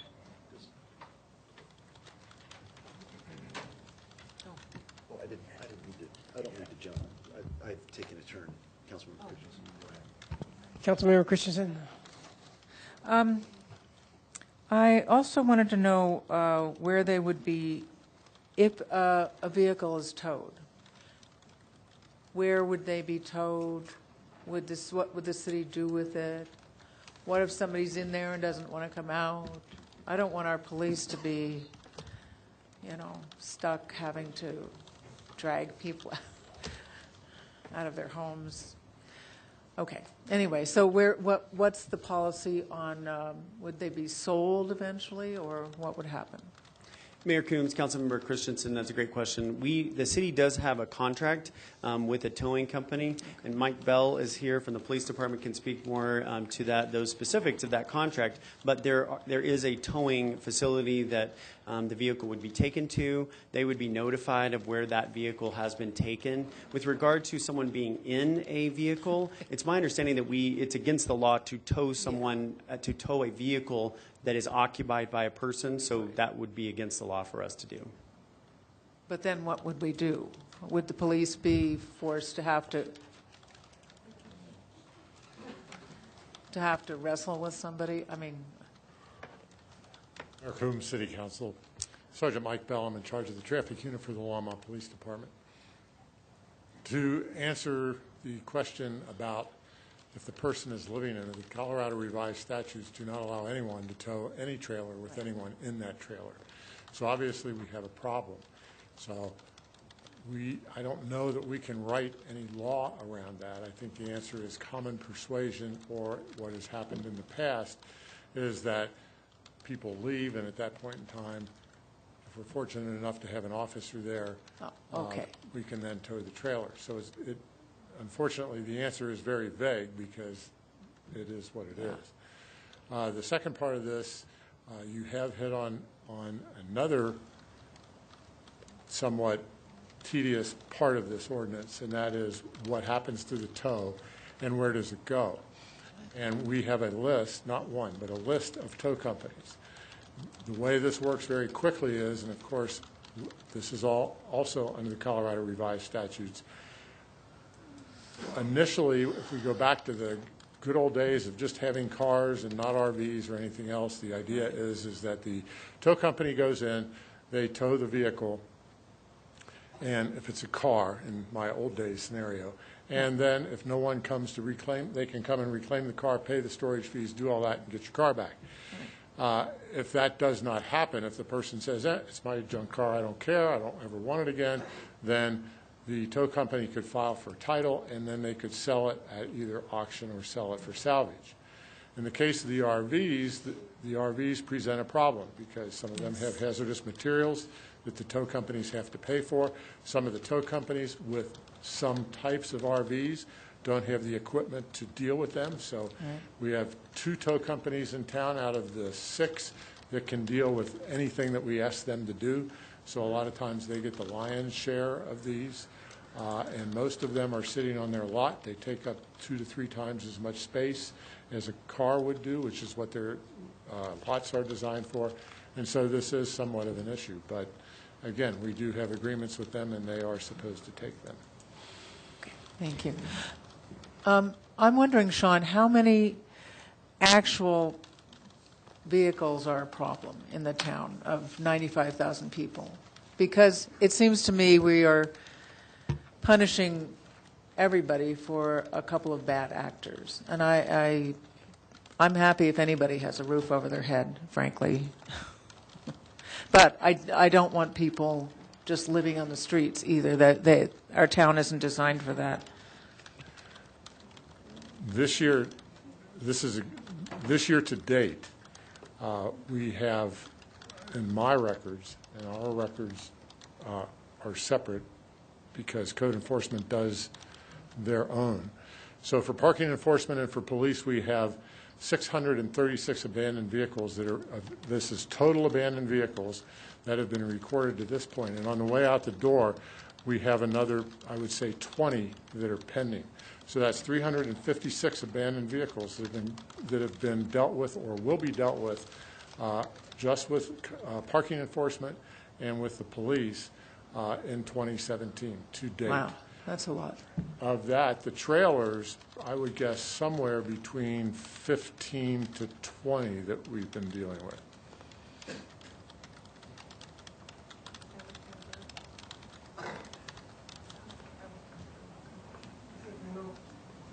No further questions from council. I'm going to go ahead and open up a public hearing on this item. So is there anybody from the public that'd like to speak? It looks like Patty Malfetti signed up. Hi, Patty Malfetti, 1110 Baker Street.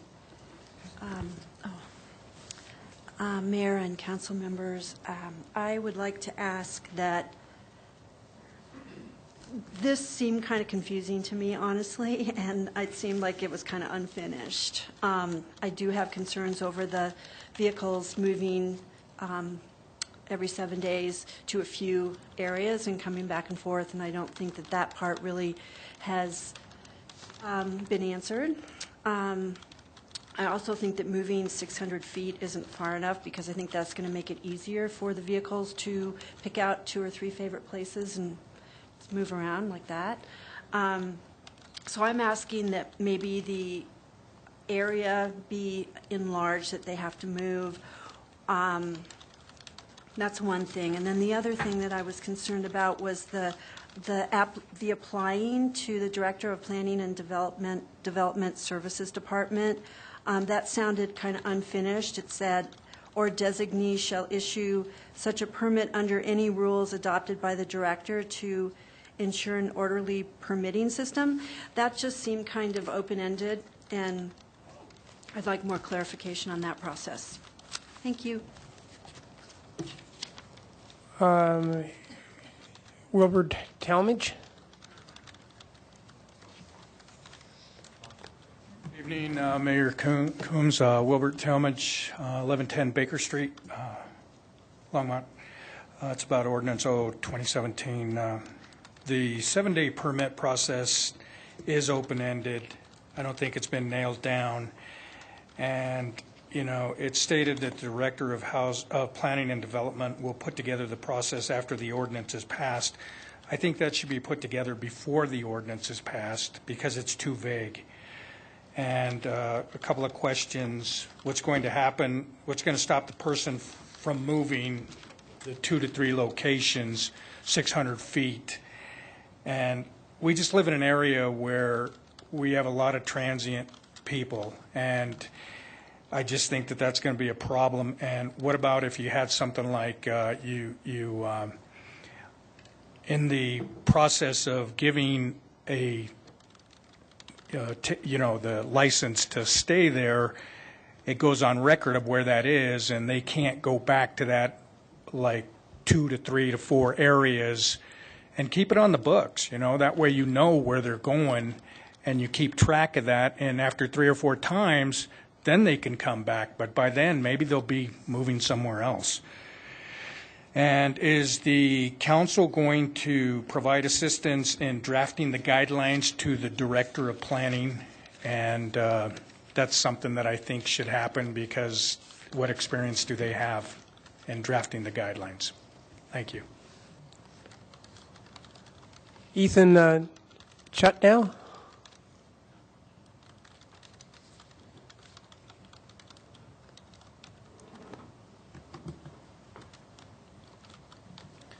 Thank you, Mayor, Councilman, council members. My apologies. Ethan Chutko, 156 11th Avenue. What Brian Bagley brought up is right on point. The biggest concern here is simply there are loopholes, and I think that's what's been also addressed by these other speakers. There are loopholes. It doesn't seem this is quite thorough. It does allow for, within the system, there to be people living in only 2 locations indefinitely at a nice low cost of $40 a week. That's one of the grievances, one of the concerns. I do think that the City Council should be giving clear recommendation to the Director of Planning and Development Services on how to create what's called an orderly permitting system. I think that resides within this council to provide that guidance. In one of, well, there was just a solution provided in terms of tracking where people are going, and that might be a good approach to this. Another one would be perhaps if someone is applying for consecutive 7-day permits, to have each consecutive permit be at an increased fee. So the first permit for a week is $40 as it is currently written. The second one, if they need that, might be at a heightened, a doubled fee, et cetera. So maybe consider that. And then the other thing that was brought up at our last discussion on this was simply responsiveness from code enforcement. As we anecdotally presented to you, and maybe we could get some more firm data from the department itself, but it took for, in our situation, between 7 days up to 14 days on one occasion for code enforcement to come chalk the tires of the vehicle. To me, that's all of a sudden, if that's when the clock starts ticking, that's way too long. Then they'll have another 48 hours beyond that, and then if they apply for a permit, et cetera, right? It could be the better part of a month before they're moving along. So those are my suggestions. I do think this requires perhaps a little bit more discussion, but we're getting close. Good work so far. Okay, is there anybody else that'd like to speak on this public hearing item? Okay, I'm going to go ahead and close the public hearing on this item. Councilmember Peck. Thank you. If you wouldn't mind, I would like to address a couple of the things that were said about the process. I think that the process has to be separate from the ordinance, and the reason for that is that once it's in the ordinance, it won't be possible to tweak it or change it without a lot of problems or perhaps getting into policymaking. But what I heard are really good suggestions, and I noticed Sean was writing them down. So perhaps it might be a good idea to have a task force working on the process and with planning and zoning and the permitting process. Because you are the boots on the ground. You know what's happening in your neighborhoods and what will and won't work. So thank you for those ideas, and I would definitely support a task force with some resident involvement on the processes. Councilmember Christensen. I would also urge that the first time anyone is found in staying over 48 hours, that the code enforcement or whoever we decide is going to take care of this, which is probably code enforcement, give them a list of RV places where they can stay. They can stay at any state park for up to 14 days. They can stay for a modest amount. They can stay down at our stadium for up to 2 weeks. That's $15 a night if you don't have any hookups. Give people a choice of, an alternate to living on the streets, because our streets and our neighborhoods are not designed to have people just kind of hanging around. And we want to be welcoming, but, there's a limit to how welcome. Just like, as Ben Franklin said, guests and fish begin to smell after 3 days. You want to be nice and let people hang around, but not that long. Okay, is there anybody else that'd like to speak? Councilmember Bagley? Thank you, Mayor Coombs. And I guess even though I stated the concerns, we got to start somewhere, I think. Yeah.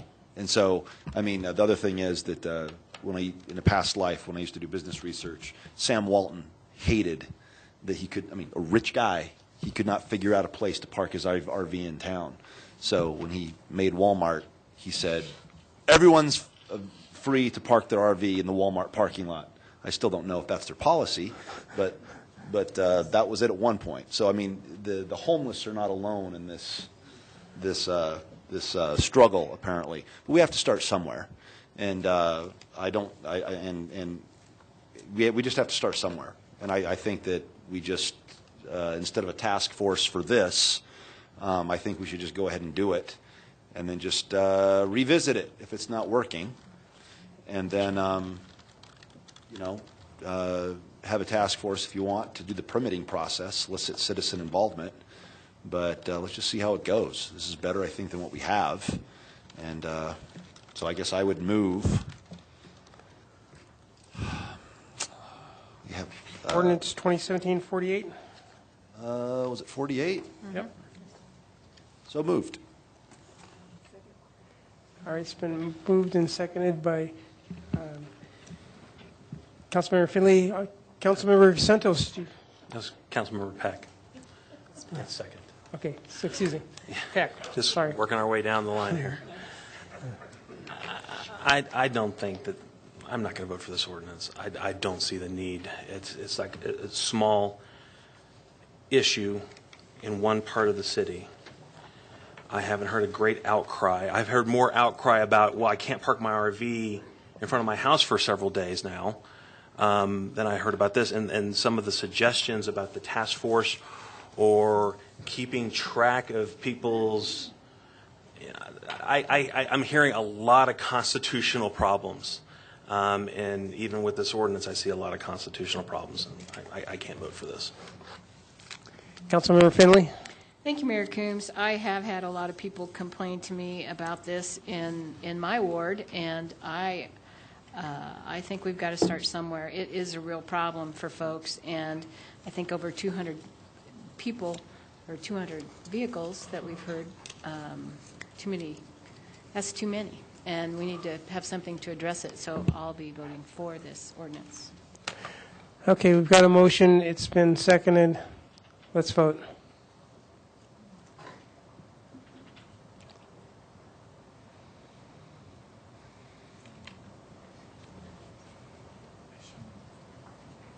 And that passes 5-2 with Councilmember Christensen and Councilmember Santos dissenting.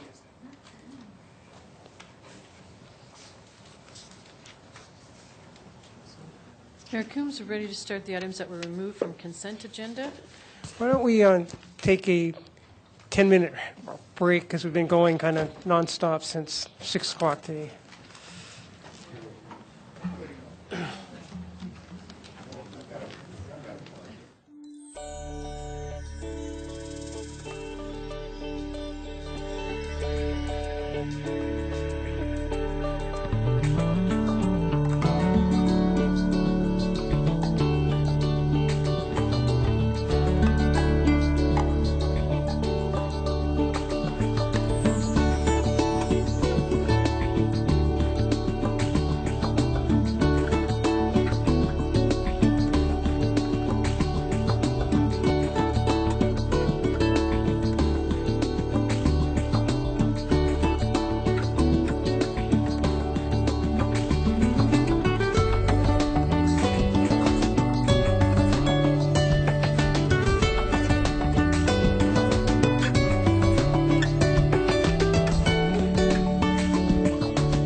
Okay, could everybody take their seats and we'll begin our council meeting again?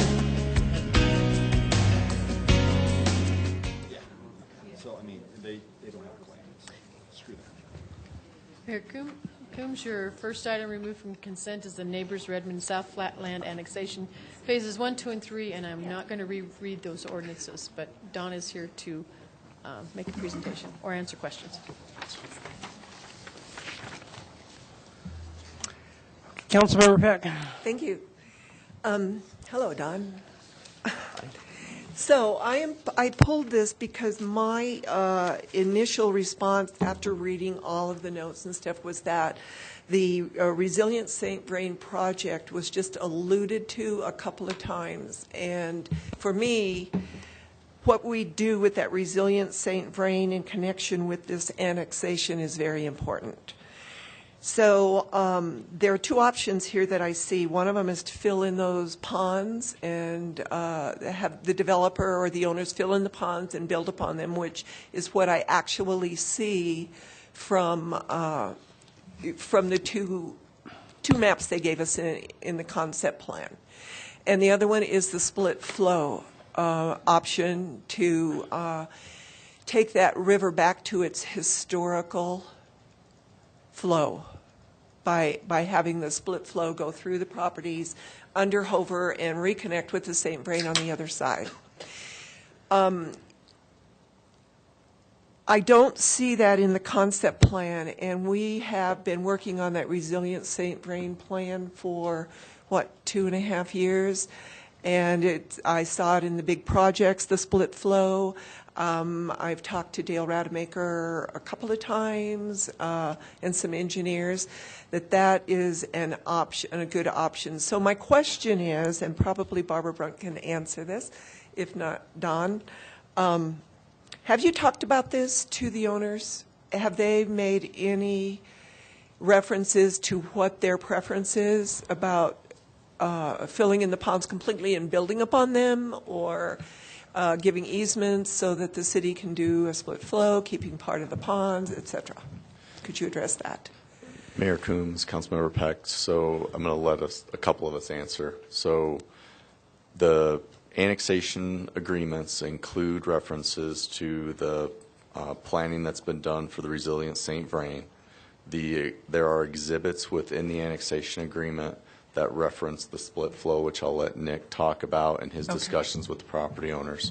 And then the property's representative is here tonight to answer specific questions that you may have. So I'm going to let Nick talk about the split flow and the Resilient St. Vrain stuff. Good evening, Mayor Coombs, members of council, Councilmember Peck. We've actually been talking to the property owners since probably a week after the flood, since before they actually started this annexation process, since we began the concept of looking at the Resilient St. Vrain project and doing that. And we've been working with them, and they've been working with us very closely. As Don said, the annexation agreements not only refer to that, but they also specifically state that the property owner will dedicate the easements necessary for the construction of this project to the city at the time of development or upon request of the city. So if we were doing something before that they would dedicate that property to us for that. And the important part of that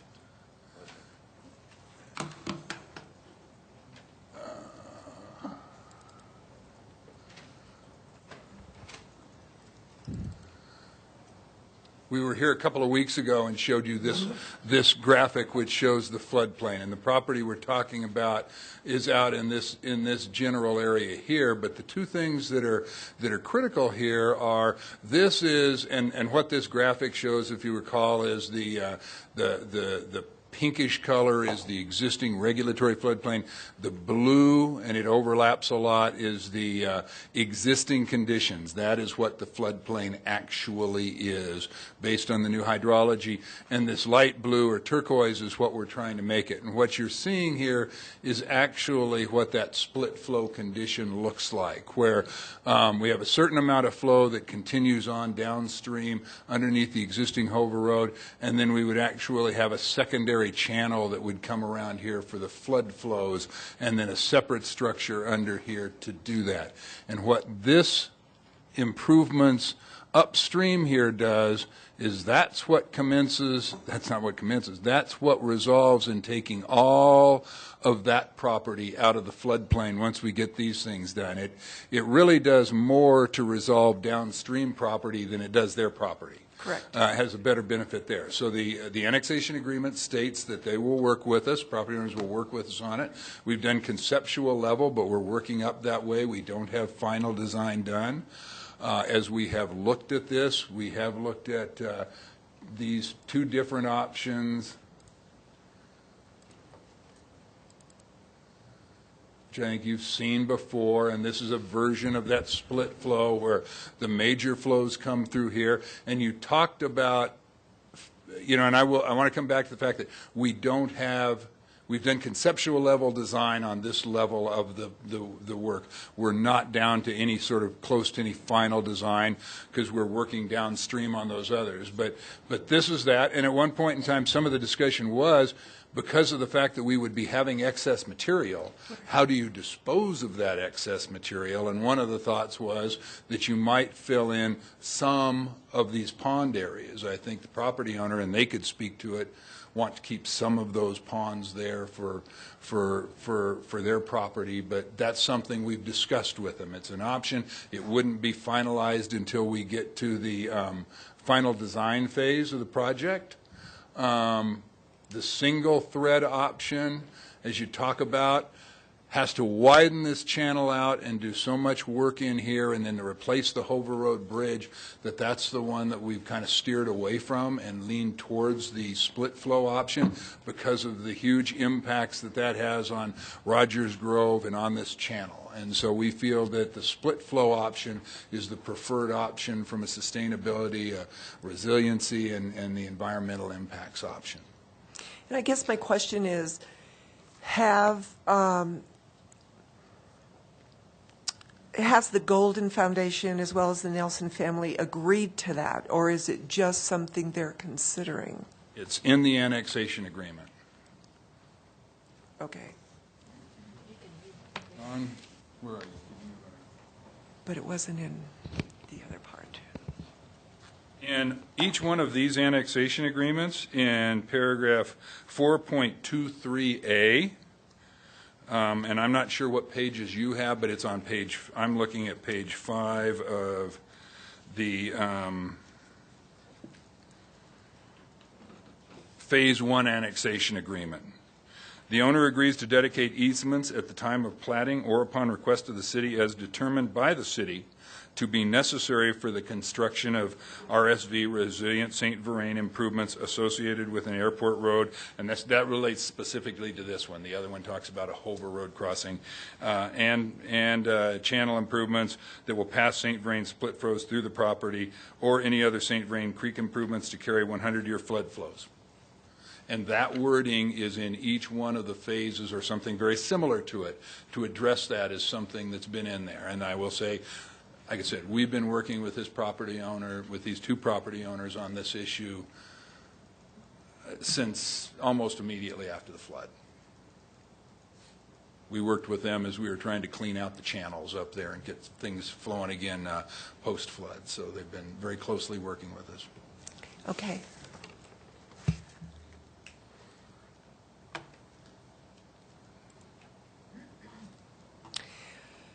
I know that I do have, it's probably not for you, but I do know that this is developable property, part of it. So it has the option to give the developers credit, land credit, if they give us easements on this to to build out the, does that make sense? I'll restate it for you. I think I know where you're going. Okay. So Mayor Coombs, Councilmember Peck. So the question is, has the property owner still retained the ability to develop the same number of units Yes. on the property if they give up the land The for the easements, channel? exactly. And the way the concept plan is done is that we base the densities on the gross acreage of the property that's brought in before we would subtract those out. So the density, they would get the benefit of the density. It would be able to shift and move off of that area onto the other developable ground. So that is part of the annexation agreement. It's contemplated. It is also contemplated in that way in our land development code. Okay. Thank you. You're welcome.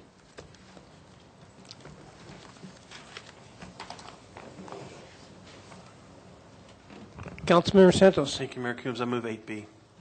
All right, it's been moved and seconded. Let's vote. We got pulled at once.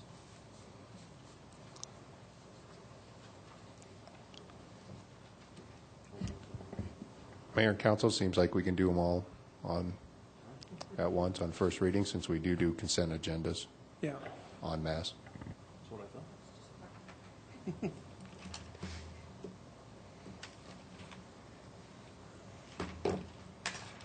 Okay, passes 7-0.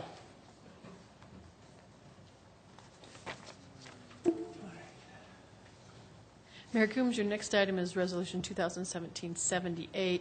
That's the one submitting the ballot question to the registered electors regarding the bonds payable for the city's water utility enterprise. Dale Rademacher is here to address Okay. questions. And Councilmember Bagley, you were the one that pulled this one. Oh, yeah, sorry, B? D. D? D. Looking at D is in dot. Yes, yes. Making sure, and then that relates to, however, The resolution relating to the Windy Gap. dot question for registered electors.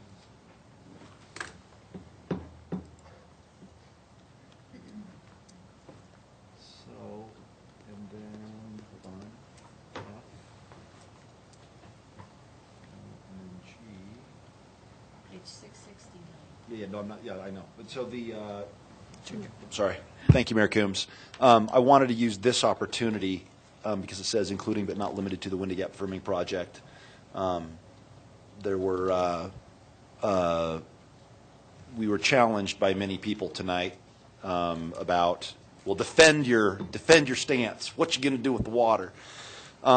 So I would, first of all, I would like to read a Facebook post that I posted that sums it up. I've been on the Windy Gap committee and attend 90% of them with Ken Hewson. And I took a picture. I don't know if you probably can't see it on TV, but I'm going to show my fellow council members. That's the room. Yeah. It's huge. So I don't know if you can see it, but it's a pretty big room at the Northern Colorado Water District up in Berthoud. Anyway, go to my Facebook page if you want to see it. And this room is full of our neighbors. And the project, as we all know, is to build this water storage up near Carter Lake at Button Rock. And the other participating municipalities include Broomfield, Central Weld County Water District, Erie, Estes Park, Evans, Fort Lupton, Greeley, Lafayette, Little Thompson Water District, Louisville, Loveland, Middle Park, Platte River Power Authority, Fort Collins, and Superior. So all of our neighbors are participating. This project started, and as much as I respect people, many of the people who are challenging the project, they were in city government, Longmont city government, and they were in Longmont city management for years and years while this project was being promulgated. It's been going on since the early 70s, and now it's time to, we're finally getting our permit from the feds. and it's coming to fruition under this council, and it's kind of like hot potato, and now we need to make a decision. And so if we do not buy the water, someone else will. The city of Evans, they didn't exercise their option to buy. Greeley stepped in and bought it. If we do not buy all the shares that are available, someone else here will purchase these. And so if we don't buy them, the idea that it won't be used for fracking or won't be used for development on our borders is, I think, a falsehood. This is just my opinion, because someone else will buy them and that water will be used. But that is not the reason solely why I think we should do this. And just to be clear, I think we should do 12,000 acre feet. That's where I stand. And here's why. Pop quiz. And I'm not going to embarrass anybody in the room. I'm not going to embarrass anybody on council. But the question I want you to ask to yourself is, how much water do we currently have firmed for the city? Just honestly ask that question to yourself and say, do you know the answer? The answer is just over 30,000 acre feet of water. Okay, that's how much we have currently. Second question, be honest with yourself. How much water at build-out, 120-ish thousand people, do you know the answer to how much acre feet this city needs at build-out? We all talk, it makes great politics to speak ideology, but do you know the answer? It is 32,750. We currently do not have enough water for build-out, so we need something. Windy Gap, we've spent $56 million on water that we need to now firm, or else we can't access the water when we need it. So we were presented with options. Oh, by the way, that 30,000 includes a project or a contract with Excel called Piesco. I don't know why it's called Piesco. But essentially, that contract provides 3,500 to 5,000 acre feet of water. With 15 years' notice, Excel just has to say, we're going to stop selling you water. So that is not water we own. That is water that we are relying upon. Another fact, ask yourself this. The 6, 8, or 10,000 acre feet, what does that mean? With evaporation, with runoff, with spillage, how many acre feet actually end up in the reservoir, or actually end up firmed? 4,000. Close. It all depends. Okay? So right now, for example, the Windy Gap project, for the 6, the 8, or the 10, or the 12, you need to divide by 2.2 to figure out what your firmed end water total acreage is. So for example, 6,000 is only 2,400 acre feet. 8,000 is only 3,200 acre feet. 10,000 is only 4,000 acre feet. And 12,000 is only 4,800 acre feet. So what does that mean? With 30,000 firmed, including the wink water from Excel that we do not own, 30,000 plus the 6,000 acre feet put us at a total of 32,400 acre feet. You take out the Excel water that's not ours. Now, you don't divide that one by 2.5. I'm told by water experts that's 2.0. But at the end of the day, when you subtract it, we're left with 30,650 acre feet for sure. That is less than the 32,750 acre feet we need. What about 8,000 acre feet? Well, if you take the 30,000, you add on the 3,200, you subtract the 1,750 from Excel, you get 31,450 acre feet. Again, shorter and less than the 32,750 acre feet we need. Well, what about the 10,000 acre feet? Well, if you take 30,000 plus 4,000 minus 1,750, that's 32,250 acre feet, which is still 500 acre feet shorter than the 32,750 acre feet that the experts tell us that we need. If we purchase 12,000 acre feet, that puts us at 30,000 plus 4,800 minus 1,750 for 33,050 acre feet. That is why we need to do Windy Gap. That is why I am advocating 12,000. That is why I advocate and voted for 10,000 rather than 8.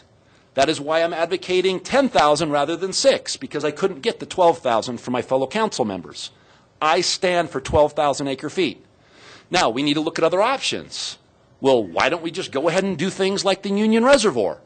Well, because it's taken 15 years to get a federal permit. It's 20. Is it 20? Okay. Well, Actually, it took a long time to get the feds to give us permission to actually build out of Chimney Hollow, which is we're locating this, where we're building the Windy Gap Reservoir, the firming project. So, how long will it take for Union Reservoir? We're going to have to wait till the people who own property, the houses, the homes on Union Reservoir, there are people that live there. We can't just raise the lake. We're going to have to wait till they leave, or eminent domain, these family homes. Then even if we raise it and get the feds' permission, we now have to build a water pumping source to get it from Union all the way up to our water cleaning station, where we clean it so we can send it back down to use. That will be inherently more expensive than purchasing nice, clean, fresh water that we've already purchased that we can build a firming bucket for and just keep. So this water is not being used for fracking. There is currently an ordinance, and city policy says that we will not use our water for fracking. What it can be used for: agriculture. It can be used for drought. It can be used to squeak by the bare minimum water we need at full build out of 120,000 people. That is why we need to do the Windy Gap firming project at 12,000 acre feet. We have voted for 10,000 because that's the majority that we got. But we might need 12. That is my argument, and that is why. And if anybody, and in the future, if anybody wants to try to sell this water for fracking, or if anybody comes forward to change the ordinance, I will be the first person, alongside Gordon Pedro and others, to shame, yell, and scream to make sure that our water is not used in that way. Also, to sell to our neighbors to develop on our doorstep. You know, another point that you missed is we've already purchased the 80 shares of Windy Gap water rights, and the 80 shares was the faucet that we needed for 12,000 acre feet. So, in a sense, you know, we've already paid for the faucet, so we have the right size faucet to fill a 12,000 acre foot bucket. But now we only have a 10,000 acre foot bucket. So, you know, one of the questions that came up, perhaps, that, you know, let's say the voters don't vote for this bond. You know, one small option we might have going forward is we could go to the voters and say, you know, perhaps you might want to sell our 9 units of Windy Gap water shares because we really only need 71 units or 72 units to fill our bucket. I mean, so, you know, it's not a good thing to have a mismatch between the bucket size and your faucet size. And, you know, at Platte River Power, you know, they had 160 shares, and they've got a 16,000, and they determined that they only really needed 100,000. You know, each city's got different strategies and whatnot. But, you know, I guess I tend to back Brian Bagley. You know, if we do have other options in the future to expand water, they're going to be a lot more expensive. This is going to be the cheapest water we'll ever get, you know, in the next 20 years. And, you know, it's tough to make the hard decisions and make decisions that basically nobody will know if this is a great decision or a bad decision until 10 years from now. But that's why they pay us the big bucks, I guess. Councilmember Peck. Thank you, Mayor Coombs. There's a couple things that I would like to actually dispute.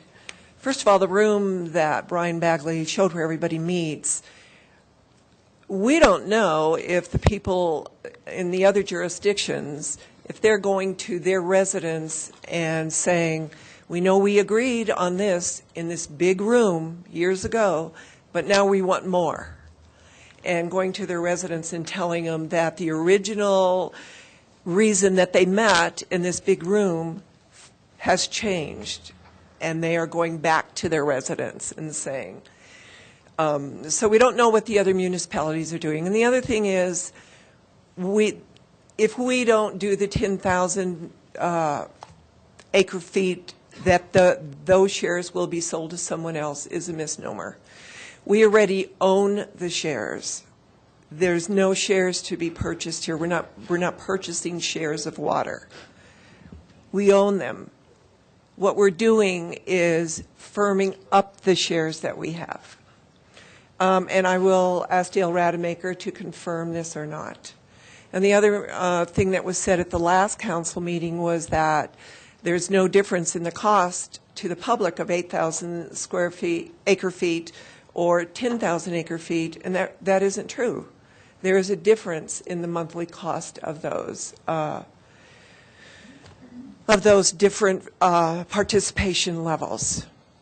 So I just think we need to have those things clarified. So Dale, is it true or is it not true that we already own these shares, and if we don't do 10,000 acre feet, those shares will be sold to someone else? Am I misunderstanding that? Mayor Combs and Councilmember Peck, first thing I'll say is water's a very complicated thing. Yes, it is. And you're all saying things that are really close to exactly right.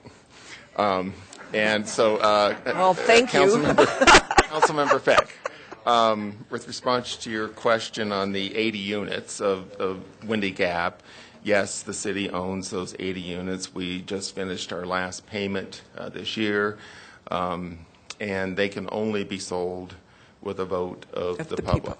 Right. So they're not in jeopardy of being sold. Okay. Is that the question? That it did answer my question. The next one is there a difference in the monthly rate to our residents between 8,000 acre feet and 10,000 acre feet? So Mayor Combs and Councilmember Peck, yes, there was a difference on, I believe the last time we updated you on all the options between 6, 8, and 10, we showed that we could do either 6 or 8 without increasing the rates above what are already codified. In other words, the 9% for 18 and the 9% for 19. In order to go to 10,000 acre feet of storage, we had to increase to 10%? 13% in 18 and 10% in 19. Okay. And the other thing is, I do understand we cannot sell anything without a vote of the people, regardless of where it's to be sold. But it can be leased. Council can lease the water for up to 20 years, and council can do that without a vote of the people. And staff can lease the water for a year and a half or 1 year. Mayor Combs and Councilmember Peck, correct. The city council can enter into lease agreements for water for multiple years. You can lease up to 20 years. Staff can do annual leases of not greater than 1 year in length. Okay. Based on your passing an ordinance to allow us to do that. Otherwise, we can't do anything. Okay. Thank you. Councilmember Moore. Thank you, Mayor Coombs. So we're talking about 10,000 acre feet of storage in the Chimney Hollow reservoirs. That's correct? Yes. That doesn't equate to selling water, correct? If we were to say we only want 6,000 now, those 4,000 acre feet would more than likely go to another municipality. I think there's quite a few out there that don't have enough shares in Windy Gap to fill their commitment to the reservoir. And there's some that have just the opposite problems. They've got more shares and not a big enough bucket. So I think you're both saying something that's correct. I think there are some entities such as Platte River that own 160 units, and they would need a huge amount. But I believe the mayor is correct that they've determined not only do they not need 160 units, they certainly don't need to firm 160 units. If Longmont were to not do the 10,000, I do believe the other participants in the project would likely try to acquire that, assuming they could come up with the funds to do it. But I do believe there's interest in the project with the other participants. So that would, so by holding on to the 10,000 acre feet of storage, Longmont can still control where that water gets used. Any water we remove from our bank account, so to speak. Correct. So by not firming the 10,000 acre feet, we're leaving 4,000 feet on the market that someone else could decide what to do with. I guess that's the point I'm making. And quite frankly, we need to keep control of that water. We need to make sure that we, as a city, are keeping a city council in place that will protect that water for future generations and not just sell it off. And that's one of the reasons in our city charter we have a provision that requires a vote of the people to sell shares of water. And at this stage, we could give up storage, but we aren't selling those shares. So that's I think that's a significant difference. That's correct. Councilmember Bagley? Thank you, Mayor Coombs. And that's, just to reiterate, my comments were not about selling the water. My comments are about selling the storage that would allow others to firm their water that would then allow them to sell that water to potentially frackers or developers on Longmont's borders. And again, that's not the reason, however, the sole reason why I'm advocating 10,000 or even 12,000 acre feet. And that is because even at the 10,000 level, we are still short 500 acre feet from the 32,750 acre feet that we need. And this is cheaper, the cheapest option that, as the mayor said, that we'll see to get this water. And so, anyway. Councilmember Peck?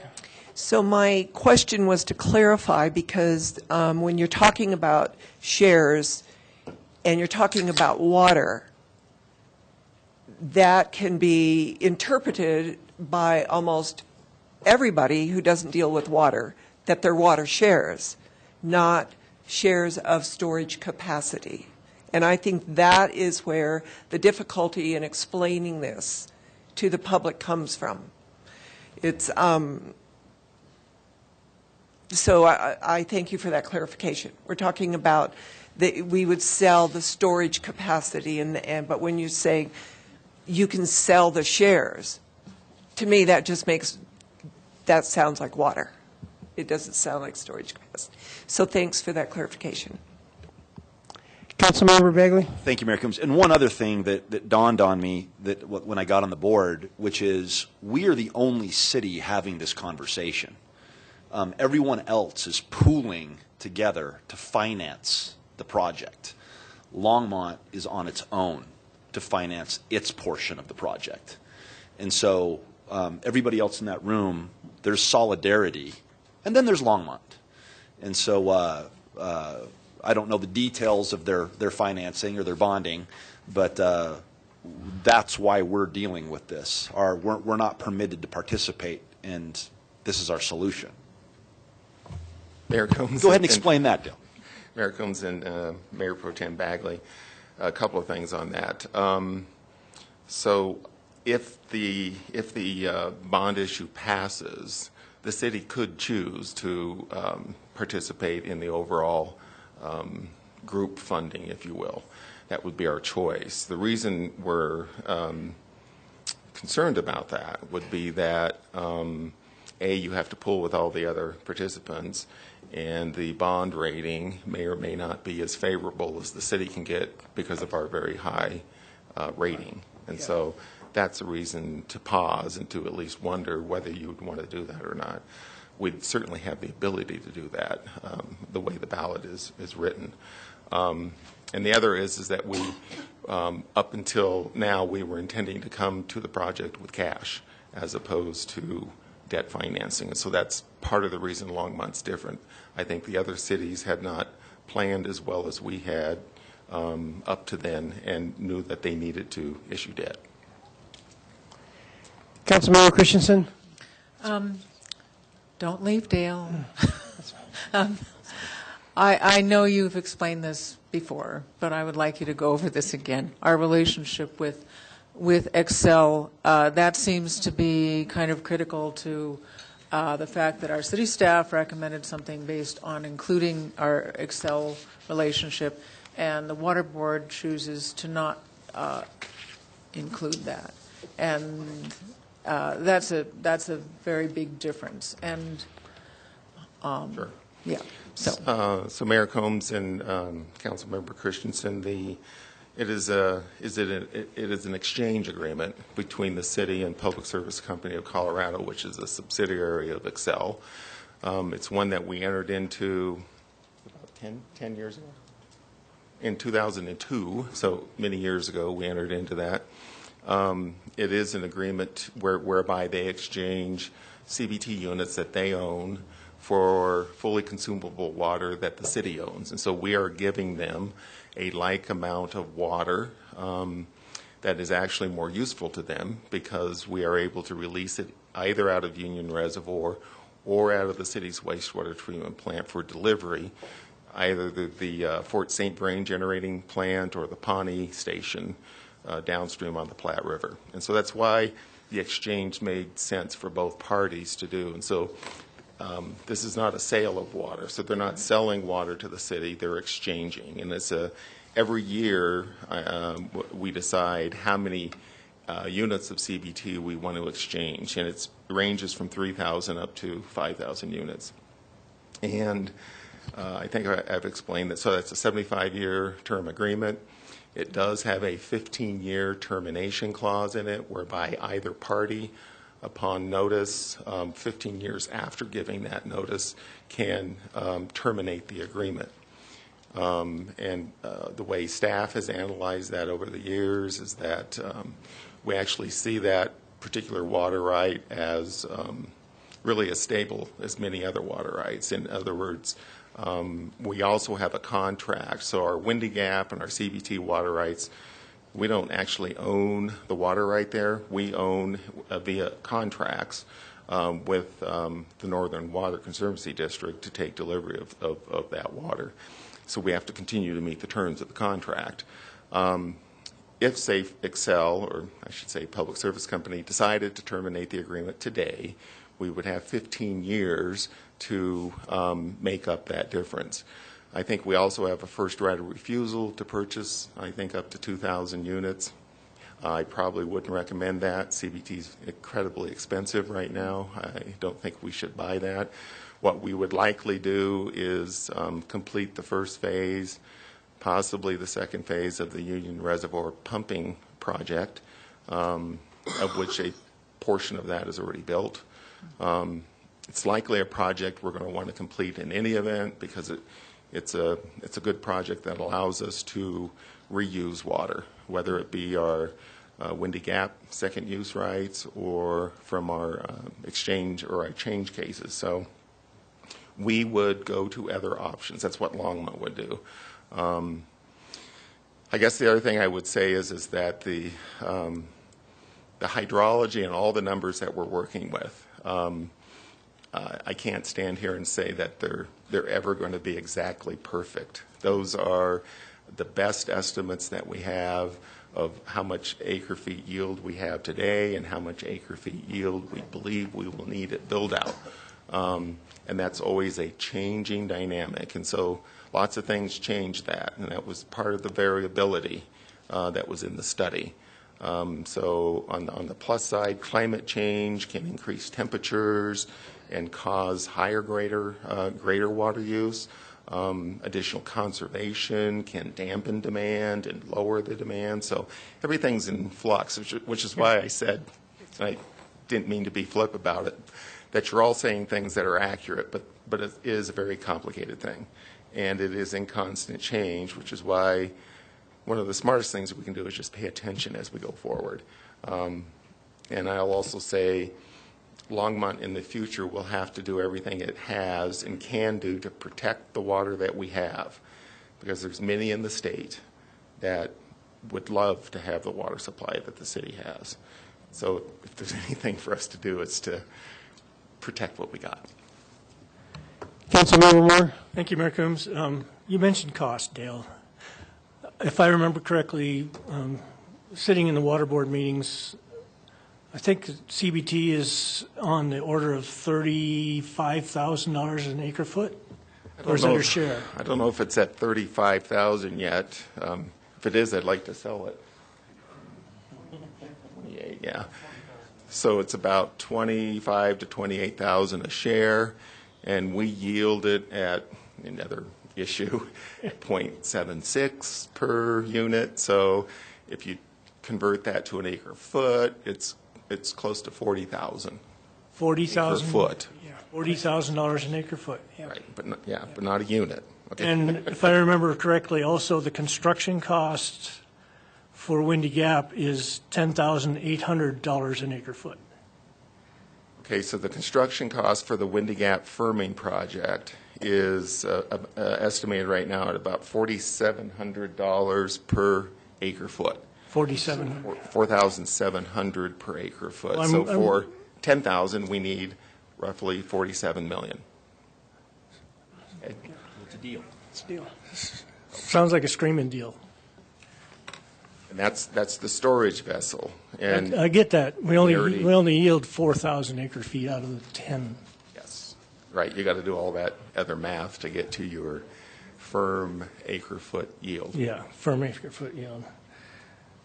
And since you brought up climate change, I also am concerned about that as well. I mean, right now, I think our native basin rights are mostly on the eastern slope. Is that correct? And then Windy Gap is on the western slope. CBT and Windy Gap are both from the Both Colorado western River slope, Basin, yeah. correct? So, there is a real possibility that snowfall patterns could change. Runoff can occur earlier, and if we're not able to store that water, we may not even yield what we are getting today. And I think that we are responsible for the future of Longmont, and we need to do what we can to make sure that Longmont still is around and can serve its people in the future, just like has happened in the past. It was 1970 going to get those water rights on the near Lake Granby. And I mean, we talked about it being complicated, but hopefully we've unwound it a little bit tonight. But we just need to make sure that we're protecting our asset and protecting our people and our future. So that's why I'm supporting the 10,000. Councilmember Peck? Just one fast question. Have we done an evaporation analysis on it, on the water? Mayor Combs and Councilmember Pack, evaporation rate on the water that we're going to firm? Okay, so all storage reservoirs have evaporation, and that evaporation varies depending on the elevation of the reservoir, how high it is up in the mountains. So those that are highest in the mountains are going to have, and deepest, in other words, the least surface area, are going to have the least evaporation. And so the Windy Gap firming project is actually pretty good because it's a deep reservoir. It's fairly high. It's about 6,000 elevation, 6,000 feet above sea level, and fairly small surface area because of its depth. So it's sort of like Ralph Price Reservoir in that way, as opposed to, say, Union Reservoir, which is shallower and a bigger surface area that will evaporate more water, say, per acre foot of the reservoir. We don't have a specific rate? Well, I think that is about 3 feet. So the evaporation in this area of Colorado is about 3 feet per surface area. And so that's just a function of heat and sunlight. So it doesn't really matter, and surface area. And so my point is, your perfect reservoir would have a tiny footprint and be incredibly deep. It wouldn't evaporate as much. Right. Does that make sense? Yes. Councilmember Santos? Thank you, Mayor Coombs. I move Resolution 2017-78. All right, it's been moved and seconded. Any further discussion, or should we vote? Councilmember Bagley? Thank you, Mayor Coombs. And I also fear that some of the backlash to this is a fear that Longmont will experience more growth than we want. And I'm just pointing out, when you run the math, even though it's ishy, Dale, it's still putting 10,000 acre feet still doesn't quite put us at the total build out, assuming Excel or Piesco bail. So, and even if they don't, we're only going to have, anyway, there was a lot of numbers, just not that much more excess water. And so we're not going to see runaway growth. We're not going to see Longmont all of a sudden going from 120 to 160. It's the difference is negligible. It will not impact Longmont's growth. It's just taking care of what we have planned. And if I could, I would agree with that, Mayor Pro Tem Bagley. Really, your tools for growth are Envision Longmont, the comprehensive plan, and your zoning powers and everything else. It's really it should never be a water supply issue as a growth issue. Thank you. Okay. We've got a motion. It's been seconded. Let's vote.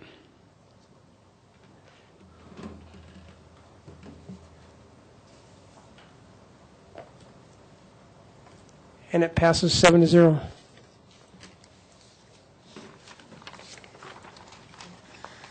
Mayor Coombs, let me see what your next item is. Hang on a second. Your next item is Resolution 2017-80, and this is a resolution urging Longmont citizens to vote yes on ballot issue 2I, which is the marijuana products tax.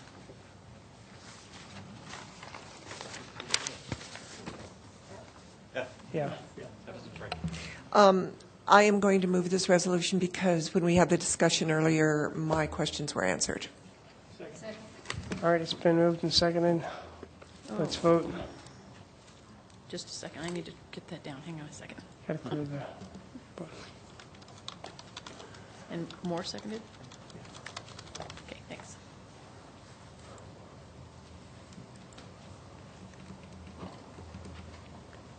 And that passes 7-0. Then the next item is Resolution 2017-81, and that's urging Longmont citizens to vote yes on ballot issue 2J, which is the water revenue bonds. So I pulled this one so that I could vote against it because I did not vote for the 10,000 acre feet, so I cannot agree to encourage residents to vote yes for it. Councilmember Christensen? I agree with Councilwoman Peck, and I also think that in cases where we don't really have unanimous agreement, unanimous agreement, I think it's kind of strange to vote for us to urge the citizens to vote for something we didn't agree with. So I'm going to vote against this. Councilmember Santos. Thank you, Mayor Coombs. I move Resolution 2017-81. Second. Okay, we've got a motion, Resolution 2017. It's been moved by Councilmember Santos and seconded by Councilmember Finley. Let's vote. And that passes 5-2 with Councilmembers Christensen and Councilmembers Peck dissenting.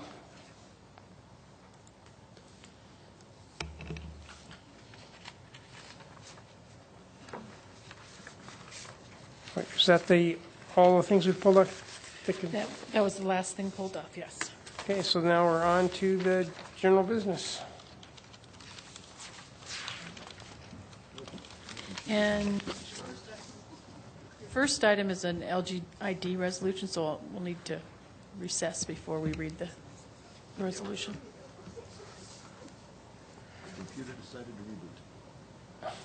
Okay. Okay, I guess we need to recess to Councilmember Santos. I'm getting there, Mayor. You guys are going to have to learn to do this. I tried to do it earlier. I guess longevity does have something for it.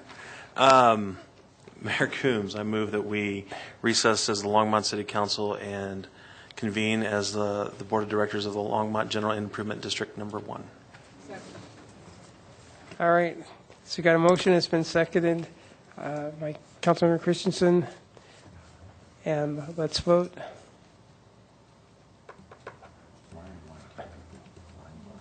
And that passes 7-0.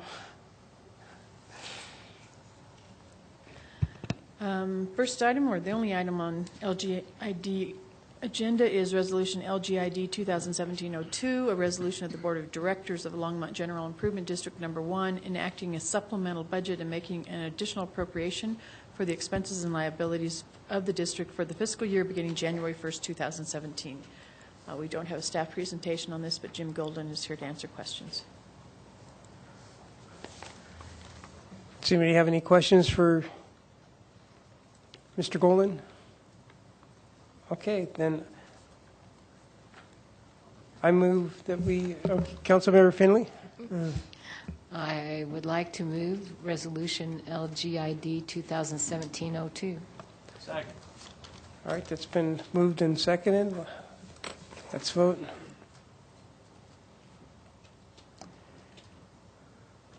And that passes 7-0.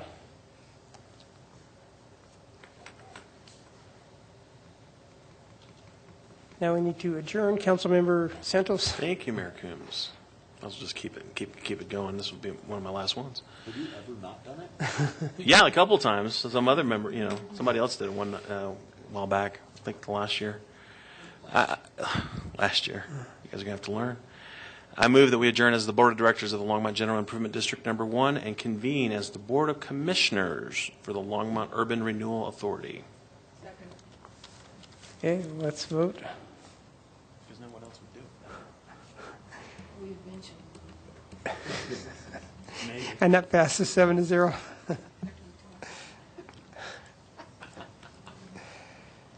Okay. Then your item is Resolution LURA 2017-01. It's a resolution of the Board of Commissioners of the Longmont Urban Renewal Authority enacting a supplemental budget and making an additional appropriation for the expenses and liabilities of the authority for the fiscal year beginning January 1st, 2017. And again, no staff presentation, but Jim is here to answer questions. Okay, any questions for staff? Councilmember Santos? Yeah, where's David Starnes? I don't have a question. Anybody else have a question? Nope. I saw David this morning at the Advanced Longmont meeting. So, Chair Coombs, I move our LURA 2017-01. Okay, that's been moved by Board Commissioner Santos and seconded by Commissioner Finley. Let's vote.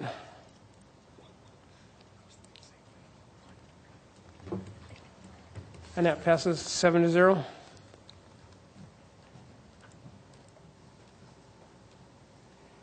So now we're on to the, well, now we need to adjourn. Councilmember Finley. Thank you, Mayor Coombs. I move we adjourn as the LURA Board and convene as the City Council. Okay, it's been moved and seconded. I don't understand. What are you trying to do? Let's vote. We can talk for 25 more minutes if you want. And that passes 7-0. Okay, now we're down to item C, the city ballot issue communication plan. Holly Milne is here to introduce this. Thank you. Good evening, Mayor Coombs and council members. I am Holly Milne, the Public Works and Natural Resources Communications Coordinator, and I'm here to go over the communication plan staff has developed for the upcoming election. You all should have copies as well.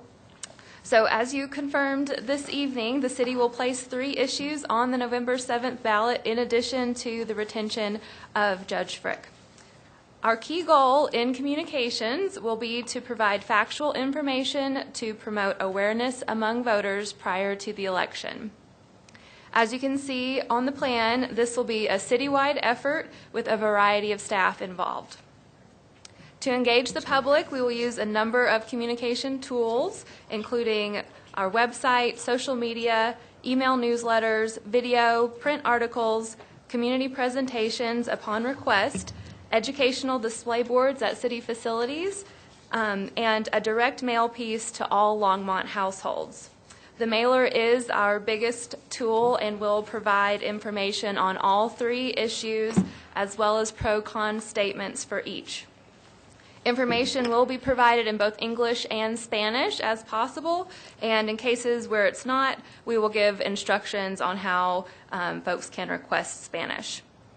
We are involving the City Attorney's Office in development and review of all of these tools to ensure that we are following fair campaign practices. This plan and approach is consistent with what we've done in previous elections. So I'm going to hand it over to Assistant City Manager Sandy Cedar to talk about the budget for the communications as well as your role as City Council. Thank you, Holly. Mayor Coombs, members of council, Sandy Cedar, Assistant City Manager. As Holly already outlined, we have a communications plan that has all sorts of different ways to reach voters that are customary to the city of Longmont. The 3 support resolutions that you passed today will also appear in their entirety exactly as written in the City Line newsletter, which is going to go out in October, and we will be discussing with Mayor Coombs what his final column will look like for that City Line. As far as the role of the city council, well, let me get to the budget piece. So we will be spending approximately $15,000 to be able to do mostly the mailings. Postage is not cheap, and so we'll be doing one mailing that really highlights all 3 of the ballot issues, and the postage is the big dollar amount for that. The $15,000, however, is an estimate because we haven't gone and gotten anything other than just estimates from folks until you actually passed all the information tonight. That money will be spent out of 3 different areas. Will be spent out of the water fund from some savings from water fund projects. Same thing with the public safety fund, and also the city manager's office on behalf of the marijuana issue. That's where the money will come from. That's what we'll be using it for. And we're hoping to really educate residents on what this looks like for them moving forward. The role of the city council will be outlined more specifically to you tomorrow by your city attorney, City Attorney May, who will be sending information about what's the right role of the City Council when it comes to elections. As you may already know, city staff is prohibited from advocating for or against any city ballot issues as of right now. So that's exactly what we'll be doing, is just making sure that there's information and pro-con statements, and that's exactly what we'll be doing during any presentations that are requested. City Council members, however, can advocate for whatever you'd like to advocate for. And so you can speak for yourself, and also with the 3 support resolutions out there, you can speak on behalf of the city. So as I said, Eugene will be sending more information about that tomorrow, now that you actually have some ballot issues that will be heading out for the November 7th election. Holly and I are here to answer any questions that you have about the communications plan, but we wanted you to know what it looks like before you see it start to roll. Councilmember Santos. Thank you, Mayor Coombs. Sandy, one more time. Yes, sir. Just in case. The official policy of the cities are to vote yes on all the ballot measures, which apparently I voted for the marijuana one. Didn't mean to. Anyway.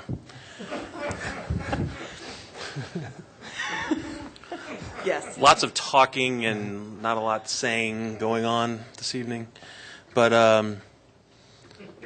that's the official policy. So if someone asks us what's the official policy, that's the city. But we can, again, go out on our own and say, I'm advocate for or against, right? Correct. And before we get this, I know there's no really direction or motions to be made. I would advocate to residents to retain Judge Frick. So. Yes. We are not including that in the information packet. I know, but I'm just saying just it to right be now. clear. But I'm sure he would appreciate that. Okay. Thank you. Councilmember Finley. Thank you, Mayor Coombs. I just want to tell you guys I think it's a great communications plan. There are other communications I wish were this well organized. Councilmember Finley, that really is Holly's work, so I want to give her kudos for that. So thank you.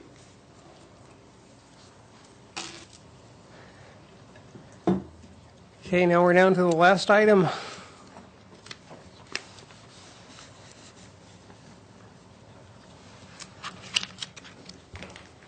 Mayor Coombs and members of council, I'm Valerie Skitt, your city clerk, and you do have some board and commission appointments to make tonight. You did interviews at the pre-session just prior to this meeting. So we have 3 boards you'll be appointing to. The first one is Board of Adjustment Appeals. You have 2 regular member terms ending June 30th, and you have 2 applicants for that.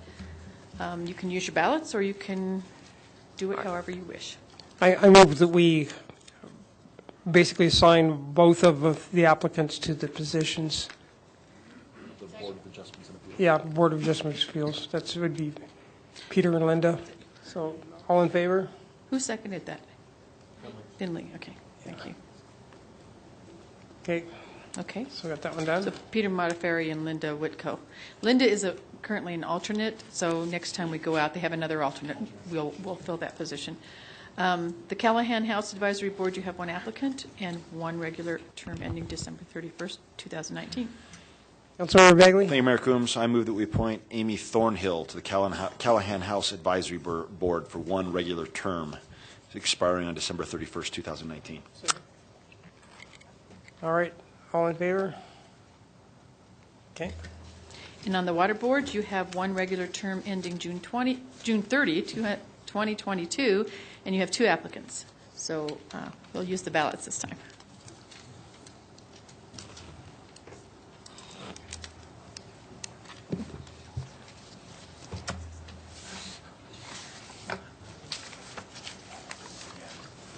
Okay. Councilmember Christensen voted for Todd Williams. Councilmember Peck voted for Todd Williams. Somebody's name was cut off, so I don't know who that is. We'll wait until last. Santos voted for Todd Williams. Coombs voted for Todd Williams. Bagley voted for Todd Williams. Moore voted for Todd Williams. So it must have been, who didn't I read? It's been Finley. Councilmember Finley voted for Todd Williams, so it was unanimous. Yeah, your name's cut off. Your name was cut off. I'm sorry. Thank you.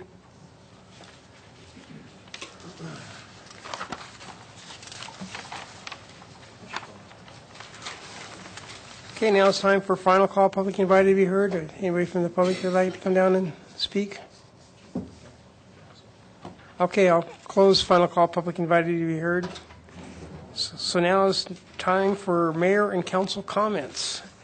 I guess I'll start out. I got a pleasant surprise from my insurance company, AAA. They gave me a rebate because our fire rating has been improved to such a level that they lowered the insurance rates. So that's a great thing. And in fact, you know, we raised sewer rates by $1, but now my insurance rates went down by $2, so I'm +1. I did have a nice trip to Riverton, Wyoming, and every time I go out of this community and I see, you know, other cities, it's a beautiful city, but when I look at our infrastructure, you know, I've never seen an out of order sign on a fire hydrant before, and I've never seen so many crumbling curbs and, you know, infrastructure. So, you know, Longmont is a great city when you go visit other cities as far as how we maintain our infrastructure and our streets. And so I'm just really proud of the great job that our city staff does maintaining the infrastructure. Is there anybody else that'd like to? Councilmember Christensen. We had a wonderful chance of a lifetime this week to see an eclipse, or at least 95% of one here. And I want to thank Maria Tostado for loaning me her glasses, because I had been standing out on Judson Street with my cereal box and not getting too far.